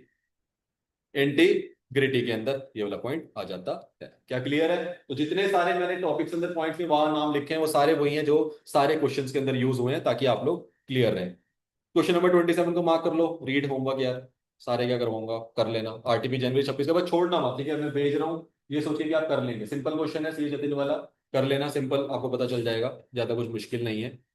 ठीक है, बट अच्छा क्वेश्चन है, ठीक है? ऐसा मत करना, छोड़ना मत, एलडीआर लिख लो, अच्छा क्वेश्चन है, गुड क्वेश्चन। और आरटीपी का क्वेश्चन है highly chances of coming in the exam as well. ठीक है, इसमें दो चीजें मिक्स होंगी आपस में। चलो जी, ये क्वेश्चन आप लोग रीड करेंगे, अच्छा क्वेश्चन, मिस करेंगे तो आपका नुकसान। उसके बाद ये मैंने टॉपिक का नाम दिया, टॉपिक का नाम छोड़ दो, ना होता तो हमें क्वेश्चन समझना है कौन सा वाला, ये वाला। तो पहले एक सिंपल क्वेश्चन समझाऊंगा, एक प्रैक्टिकल क्वेश्चन है, दो क्वेश्चन लगेंगे। CA Rohit is conducting the audit of Suman Exports Limited. During the audit, he notices that certain sale invoices provided by the client क्या कर रही है? Contradict the dispatch records obtained from the warehouse. तो उसने हमारे को कुछ ऐसा पता चला जो सेल इनवॉइसेस में निकल के आ रही है चीजें, वो कॉन्ट्राडिक्ट कर रही है जो उसके डिस्पैच रिकॉर्ड से जो वेयरहाउस से सामान गया हो। मतलब जो वेयरहाउस से सामान गया और जो उन्होंने बिल काटा, वो आपस में क्या हो रहे हैं? कॉन्ट्राडिक्ट कर रहे हैं। He also observed that the managing director gives the evasive answers from when he asked about certain high value cash expenses. जो वो आंसर दे रहा है वो भी थोड़े से क्या दे रहा है? अलग अलग से आंसर दे रहे हैं। Additionally some document submitted appear to have been altered and certain transaction seems unusual compare to the prior years. कुछ उसने जो सबमिट करे डॉक्यूमेंट्स वो लग रहे हैं ऑल्टर हुए हुए हैं, कुछ ट्रांजैक्शन ऐसे हैं जो अनयूजुअल अपीयर हो रही है पिछले साल को देखते हुए। क्या बात क्लियर है? क्वेश्चन समझ आ रहा है? In the context, explain how CA Rohit should apply the concept of professional skepticism. What specific matter should remain alert to while performing the audit? क्या पता है तुम लोगों को पूरा आंसर? कहानी वही शुरू करनी है जो हम करते हैं। अलर्ट रहना होता है कौन से वाले चीजों में, जहां पे चीजें कॉन्ट्राडिक्ट करती हैं, रिलायबिलिटी ऑफ डॉक्यूमेंट्स पे क्वेश्चन आता है, पॉसिबिलिटी ऑफ फ्रॉड नजर आती है, या फिर कुछ ऐसे सर्कमस्टांसेस जहां पे ऑडिट प्रोसीजर कुछ एडिशन में करने पड़ सकते हैं। फिर लास्ट में बता दिया इंपॉर्टेंस क्या होती है, उससे रिस्क रिड्यूस होता है किसका, ओवरलुकिंग, ओवर जनरलाइजिंग और इनअप्रोप्रिएट एजम्पशंस। क्या बात क्लियर है? तो इतना ही आंसर है, exact as is, no change. Next question करेंगे, ये वाला नहीं करेंगे, ये रीड पे लिख लो, सेम ही क्वेश्चन है, सिंपल सा। देखो सारे में ये लिखा हुआ है same as above same as above, तो सिमिलर ही क्वेश्चन है, छोड़ सकते हो मतलब 29। आ जाओ, अच्छा question, best question of professional scepticism till now जो पेपर में आया है, एक बारी पेपर में भी नहीं आया शायद, एमटीबी में ही आया है। Question number 30, very important, very good question. ठीक है चलो, इसको पढ़ के दिक्कत क्या आई थी, थोड़ा हार्ड हो गया था ये समझना कि ये प्रोफेशनल स्केप्टिज्म के टॉपिक है, क्योंकि ये टॉपिक ऐसा है हम अलग से इसको लेते नहीं है, चैप्टर नंबर 11 में कंसीडर करना भूल जाते हैं, पेपर में आया सब दिमाग लगा लिया, बट ये नहीं दिमाग लग पाया कि ये प्रोफेशनल स्केप्टिज्म का क्वेश्चन होगा। ये इसको क्वेश्चन को पढ़ के आपको समझना और बताना कहां से समझ आएगा मुझे। चलो, truthful products private limited is engaged in trading stationery items. During the year 23-24 में क्या हुआ, एक ह्यूज फायर लगी in one of the storage location of the company, जिसकी वजह से मेरी इन्वेंट्री का 5 करोड़ रुपए का नुकसान हो जाता है। क्लियर बात यहां तक? एज अ रिजल्ट क्या होता है, operations of the company were badly affected for about 2 महीने, 2 महीने तक बैडली अफेक्टेड रहती है चीजें। Unfortunately the insurance claim of the company भी क्या हो जाता है, रिजेक्ट हो सकता है। क्यों? क्योंकि कुछ डिफेक्ट नजर आ रहे हैं पॉलिसी के अंदर, जिसकी वजह से कंपनी को लॉस बुक करना पड़ जाता है उस ईयर में 23-24 के अंदर ही, क्योंकि कुछ नहीं मिल रहा सामने से, तो पूरा हमने क्या बुक कर लिया, लॉस बुक कर लिया। यहां तक क्लियर है क्वेश्चन सबको? चलो, there was no change in the nature of business of the company in relation to the last year. जो पिछले साल जो हुआ उसके हिसाब से कुछ भी चेंज नहीं हुआ, नेचर ऑफ बिजनेस में जो चलता आ रहा है वैसे चलता आ रहा है। अब द ड्राफ्ट फाइनेंशियल स्टेटमेंट बनी है ऑफ द कंपनी की फ्रॉम द फॉलोइंग इन्फॉर्मेशन, 2 साल के बेसिस पे ड्राफ्ट हमारे को फाइनेंशियल मिल रहे हैं, जिसमें देखने को मिल रहा है रेवेन्यू फ्रॉम ऑपरेशन 23-24 में 80 के आसपास, यहाँ पे मान कर लो करोड़ के आसपास होगी, 80 करोड़ का था, और 23-24 में 100 करोड़ का हो गया। और उसके बाद जो मेरा नेट प्रॉफिट था वो 6 करोड़ का था, अब कितने का हो गया, 10 करोड़ का हो गया। क्या क्वेश्चन समझ आया? तो एक आग लगी थी, आग लगने से एक स्टोरेज लोकेशन चली गई, जिसकी वजह से 5 करोड़ की इन्वेंट्री का नुकसान होना पता चल रहा है। बैडली 2 महीने के लिए बिजनेस ऑलमोस्ट ठप रहा, क्योंकि चीजें हो नहीं पा रही थी, आग में लगी थी, दोबारा बना रहे होंगे अपनी जगह। इंश्योरेंस क्लेम नहीं मिला, लॉस का पूरा लॉस बुक करना चाहा, उस लॉस बुक करने के बावजूद भी पिछले साल में कितने का प्रॉफिट आया होगा, 5 करोड़ का। मतलब कहने का मतलब है इनको कुछ 11 करोड़ का प्रॉफिट हो रहा होगा, तभी 5 करोड़ का इन्होंने लॉस बुक करा होगा, तो कितने का प्रॉफिट बचा होगा, 6 करोड़ का प्रॉफिट बचा होगा। क्या समझ पा रहे हैं? पहला ये सब जरूरी नहीं है, पर आप लोगों को थोड़ा इतना कैलकुलेशन करनी आनी चाहिए ऐसी। ठीक है, ऐसा कुछ हुआ होगा। अब ये ड्राफ्ट में मिल गया, अब नीचे क्या कह रहा है, वो कह रहा है CAD who has been the statutory auditor for the past 3 years, पिछले 3 साल का मैं ही ऑडिटर हूं। क्या मैंने पुरानी स्टेट इसकी देखी है? इसका मतलब पिछले साल का मैं ऑडिटर हूं। He decided to rely upon the same test of details as performed in the previous year। तो पिछले साल में जो उसने बोला, मैंने डिटेल वगैरह में चेकिंग करी थी, मैं उसको क्या करूंगा, अगले साल में भी लेके जाऊंगा, कोई दिक्कत नहीं है। क्यों उसे ऐसा लग रहा होगा, मैं उसका रीजन आप लोगों को खुद बता देता हूं, क्योंकि यहाँ पे एक लाइन लिखी हुई है, there was no change in the nature of the business of the company from the last year. तो लास्ट ईयर में कोई चेंज ही नहीं आया, तो उसे लगा यार मैंने पहले डिटेल में पिछले साल चेकिंग करी तो थी, कुछ चेंज तो आया नहीं है, तो मुझे कुछ बदलने की भी जरूरत नहीं है। ऐसा उसने सोचा और उसने ये डिसीजन लिया। In the given situation what is lacking on the part of the auditor, very hard to understand, this is from a professional scepticism topic. क्यों? क्योंकि इसके अंदर एक तो फील नहीं दे रहा है, कैसे पता चलेगा, कोई वर्ड नहीं है, ओवरलुकिंग, अलर्ट, एक्स्ट्रा वैसा कुछ नहीं मिल रहा है। आपको समझना कैसे था ये क्वेश्चन, क्योंकि आप लोगों ने है तो आपको ये समझना है कि सर एक बात बताओ, इस बंदे को 5 करोड़ रुपए की इन्वेंट्री का नुकसान होता है एक साल में, 2 महीने तक बिजनेस भी ठप रहता है, फिर भी इसकी सेल्स कितनी बढ़ रही है, ग्रो कर रही है 80 से 20, तो कहीं ना कहीं कितने परसेंट बढ़ गई ऑलमोस्ट, कोई निकाल के देगा मुझे, 80 करोड़ से 100 करोड़ होगी, कितने परसेंट बढ़ गई अगले साल में से, बताइए बताइए।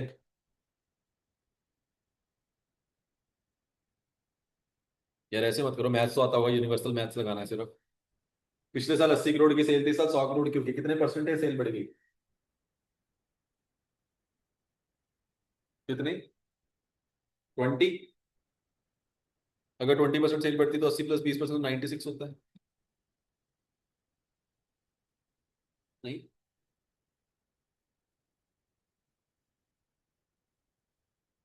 ये गलत कह रहे हो कुछ? अगर 20% सेल बढ़ेगी तो 80 प्लस 20% करूंगा तो कितने परसेंट होगा? चैतन्य बोल रहे 25। 25%। यस और नो? बता दो यार। इन्होंने प्रॉफिट तो निकाला, सेल्स निकाले, पर सेल भी निकाल लेते। कितने परसेंट बढ़ेगी? चलो मोटा मोटा मान लेते हैं 25%, या छोड़ो। नेट प्रॉफिट भी इंक्रीज हुआ है क्या? यस और नो? इंक्रीज हुआ है। तो क्वेश्चन समझ, अब आपको प्रोफेशनल स्केप्टिज्म कहानी कहां से आती है कि सर एक बात बताओ, एक ऐसा कैसा सीए है कि उसे ये नहीं समझ आया कि भाई पिछले साल में 5 करोड़ की इन्वेंट्री चली गई, 2 महीने काम धंधा नहीं चला, उसके बावजूद भी बोल रहे हैं हमारी सेल्स बढ़ी है, उसके बावजूद भी ये बोल रहे हैं हमारा प्रॉफिट बढ़ा है। कुछ तो गड़बड़ लग रही है इसके अंदर। और वो बंदा ऊपर से ये बोल रहा है कि मैं पुराने वाली चीजों के अंदर कुछ भी चेक नहीं करूंगा, पिछले साल वाली टेस्ट ऑफ डिटेल्स को सही मान के बैठ जाऊंगा। इतना सोखा काम करना होता तो इसका मतलब है ये सीए के अंदर प्रॉब्लम है, ये सीए सही तरीके से काम नहीं कर रहा है। तो एक्चुअली में क्या रीजन है, वो क्या फॉलो नहीं कर रहा है? प्रोफेशनल स्केप्टिज्म फॉलो नहीं कर रहा है। अगर वो प्रोफेशनल स्केप्टिज्म फॉलो करता तो क्या होता है वो समझते हैं। तो अगर प्रोफेशनल स्केप्टिज्म अगर लगाता है तो उससे क्या निकल के आता है? Auditor is reduce the risk of overlooking any unusual circumstances. क्या ये अनयूजुअल सर्कमस्टांस था आगे लगना? क्या ये रोज रोज तो होता नहीं है? तो ऐसे कुछ अनयूजुअल सर्कमस्टांस में से ओवरलुक ना हो जाए, या फिर यूजिंग द इनएप्रोप्रिएट एजम्पशंस, कोई भी nature time and extent of the audit procedure. यहां पे जो ये काम करना था NTE of deciding what audit procedure is needed, इस भाई ने क्या डिसाइड कर लिया कि मैं तो सेम टेस्ट ऑफ डिटेल से जाऊंगा। सेट ऑफ डिटेल का मतलब क्या होता है? ऑडिट प्रोसीजर लगाना। इसने बोला मैं तो वही ऑडिट प्रोसीजर लगा लूंगा, मान लूंगा जो पिछले साल लगाए सब सही है, कुछ एक्स्ट्रा नहीं करूंगा। बट इसको एक्स्ट्रा करने चाहिए थे क्योंकि इतने कुछ अनयूजुअल सर्कमस्टांसेस वाला इवेंट हुआ है, तो इसको अपने ऑडिट प्रोसीजर को क्या करके देखना चाहिए था? बदल के देखना चाहिए था। कुछ एक्स्ट्रा करना पड़ सकता था, कुछ अदर एविडेंसेस लेने पड़ सकते थे, वो सब इसने नहीं लिए। तो यहाँ पे इसने किसका लैग करा है? प्रोफेशनल स्केप्टिज्म का लैग करा है। तो जो उसका रिस्क को रिड्यूसिंग द रिस्क वाली बात होती है, वो वाले फैक्टर्स जिसने यहाँ पे मिस करे, उसकी वजह से यहाँ पे प्रोफेशनल स्केप्टिज्म ये बंदा फॉलो नहीं कर रहा है। ये आइडेंटिफाई करना ही थोड़ा सा टेक्निकली मुश्किल पार्ट था, बट आपने क्वेश्चन पहले एक बार पढ़ा होगा तो पेपर में करना फिर अब आसान भी हो जाए। क्लियर है? उसके नीचे क्या लिखना है? बस वही गिवन केस बता दो कि सर इस बंदे ने इंक्रीज करी अपनी सेल 80 करोड़ रुपए से 100 करोड़ रुपए तक, इवन डिस्पाइट बीइंग ये इफेक्ट हुए फायर से जिसमें इसका 5 करोड़ का नुकसान हो गया, फिर भी इस बंदे का प्रॉफिट बढ़ गया ऑलमोस्ट 7.5% से 10% हो गया। पहले से 7.5% आ रहा था 80 करोड़ के ऊपर 6 करोड़ रुपए, अब इसका ऑलमोस्ट कितना आ रहा है? 10% आ रहा है, मतलब 100 करोड़ रुपए के ऊपर 10 करोड़ रुपए। तो कहीं ना कहीं ये बंदे का प्रॉफिट बढ़ा है, जबकि डिस्पाइट इसको क्या हुआ है? लास्ट ईयर में लॉस हुआ है। तो ये नॉर्मल बात नहीं है, ये कुछ अलग ही बात है, अनयूजुअल सी बात लग रही है कि आप लॉस से आ रहे हो बहुत बड़े और आपको बहुत ज्यादा प्रॉफिट हो गया अगले साल। क्या बात क्लियर है? हमेशा पुरानी चीजों से आते हो तो पहले स्टेबल होते हो, फिर ग्रो करते हो। ये बंदा तो सीधा पीछे से आ रहा है, क्या कर रहा है? ग्रो कर रहा है। क्या बात समझ आ रही है? तो ये वाली प्रॉब्लम मुझे नजर आ रही है यहाँ पे। These circumstances are unusual and indicate the need of heightened, क्या लगाना चाहिए यहाँ पे मुझे? प्रोफेशनल स्केप्टिज्म लगाना चाहिए। दस द अप्रोच ऑफ सीएडी क्या लैक कर रही है? Professional scepticism. ये बोलना कि मैं कोई नया प्रोसीजर नहीं लगाऊंगा, कोई nature time and extent follow नहीं करूंगा, ये आपकी गलती है, यहां पे आपको लगाना चाहिए था। तो sir audit procedure and required action क्या है इस वाले केस के अंदर? क्योंकि अनयूजुअल सर्कमस्टांसेस हैं, आपको डिसाइड करना कि मैं रिलाय कर रहा हूं उन्हीं टेस्ट ऑफ डिटेल्स के ऊपर, ये चीज क्या है? गलत है, ये चीज इसको नहीं करनी चाहिए थी। However nature and extent of the audit procedure should be suitably क्या होने चाहिए थे? इंपॉर्टेंट वर्ड इज ऑल्टर होने चाहिए थे। इस सिचुएशन को देखते हुए तुझे अपने ऑडिट प्रोसीजर को क्या करना चाहिए था? ऑल्टर करना चाहिए था, ना कि ये बोलना कि मैं सेम पे रिलाय करने वाला हूं। क्या बात क्लियर हो गई है? डन। उसके लिए उसे सब्सटेंसिव एनालिटिकल प्रोसीजर में जाना पड़ता। यहां तक याद नहीं आएगा चलेगा, मतलब उसे ऑल्टर करने चाहिए थे, जो भी वेरिएशन वगैरह आई है, जो भी कुछ बदला है, जो भी क्या एक्सप्लेनेशन ही चाहिए मैनेजमेंट से। क्वेश्चन ही पूछना चाहिए आपको, भाई कैसे हुआ? पिछले साल में 5 करोड़ का लॉस हुआ है, तब 6 करोड़ का प्रॉफिट था, अब तुम्हारा कोई लॉस भी नहीं हुआ इस साल में और 10 करोड़ का प्रॉफिट हो गया, ऐसा कैसे हुआ? क्वेश्चन भाई आंसर दे। 5 करोड़ के प्रॉफिट के लॉस के बावजूद भी तुम कितने प्रॉफिट में पहुंचे थे? 6 करोड़ रुपए पे। तो अब ऐसा क्या बदला है? मैं ये नहीं कह रहा हो नहीं सकता, पर मुझे तेरे आंसर्स दे भाई, मैं कंफर्टेबल फील नहीं कर रहा हूं ये टर्म्स देख के। मुझे बता कि सर कुछ ऐसा हुआ कि हमारी कोई लॉटरी थी वो लग गई, कुछ ऐसा हुआ कि हमने ना 5 करोड़ रुपए का प्रोविजन बना रखा था पिछले साल में, रीजन बताया था 5 करोड़ का प्रोविजन बना रखा था पिछले साल में कि केस चल रहा है हमारे ऊपर जिसमें हमारे को इतने का लॉस हो सकता है, लेकिन बाय चांस क्या हुआ? हम केस जीत गए, क्लाइंट ने केस वापस ले लिया। अब वो 5 करोड़ रुपए हमने प्रोविजन से निकाल के अपने किस में डाल दिए? वैल्यू में डाल दिए, तब जाके 5 करोड़ का एक्स्ट्रा प्रॉफिट हमारे को नजर आ रहा है। तो अच्छा रीजन तो चाहिए ना, तब भी मेरे माइंड को सेटिस्फेक्शन मिलेगी। तो मैं यहाँ पे क्या करता हूँ? मेरा फोकस क्या होता है प्रोफेशनल स्क्रिप्टिज्म में? Questioning mind. तो यहाँ पे मेरा क्या निकल के आना चाहिए था? क्वेश्चनिंग माइंड निकल के आना चाहिए था। जो इस बंदे ने क्या नहीं करा, इसने पहले ही खत्म कर दिया कि मैं कुछ चेंज नहीं करूंगा, बैठ गया। ना क्वेश्चनिंग माइंड फॉलो कर रहा है, ना ओवरलुक होने से खुद को बचा रहा है, ना इनअप्रोप्रिएट असम्पशन लेंस खुद को बता रहा है। तो क्या मिस कर रहा है यहाँ पे बंदा? प्रोफेशनल स्केप्टिज्म मिस कर रहा है। क्या बात क्लियर हो रही है? यस। तो इसका मतलब लास्ट इन दिस केस इसको मॉडिफाई करने चाहिए थे या कुछ एडिशन करना चाहिए था अपने प्रोसीजर के अंदर। उससे क्या होता? डॉक्यूमेंट रिक्वायर्ड, ये वाला पॉइंट छोड़ देना, ये एक्स्ट्रा ये यहाँ पे आता नहीं है, चैप्टर नंबर 2 का था, ये जड़ गया तो इसको काट देना, ठीक है। इसको लिखने की जरूरत नहीं है, बस यहां तक कि इसे मॉडिफाई करने चाहिए थे अपने ऑडिट प्रोसीजर्स। क्या बात क्लियर है? यस और नो? यस। जो ये वाला टॉपिक है ना, assembly and audit file and documentation, ये सेम टू सेम टॉपिक है एसए 230 में भी, ठीक है, जो हम पढ़ेंगे चैप्टर नंबर 6। तो ये वाले क्वेश्चन चैप्टर नंबर 6 के साथ में ही कवर कर रहे हैं, ठीक है। यहाँ पे कवर करने की जरूरत नहीं है, सेम ही क्वेश्चंस है। ये बातें वहां भी लिखी होती है, यहाँ भी लिखी होती है, कॉमन एरिया है दोनों चैप्टर्स का। तो ये हम चैप्टर नंबर 6 के साथ कवर करेंगे, चैप्टर नंबर 11 में कवर नहीं करेंगे। तो याद रखना, बस जब भी आप 11 चैप्टर पढ़ रहे हो, हैव एक्स्ट्रा फोकस ऑन, किसके अंदर एक और टॉपिक आता है जिसे बोला जाता है प्रोफेशनल स्केप्टिज्म, उसको मिस नहीं करना है। उसको पेपर में क्वेश्चन देखने को मिल सकता है। क्लियर बात? चलिए, done for the day. Chapter number 11 हमारा फिनिश हो जाता है आज। Next will be chapter number 6, audio documentation, जो नेक्स्ट क्लास में कवर करें, ठीक है। चैतन्य, ऑल गुड?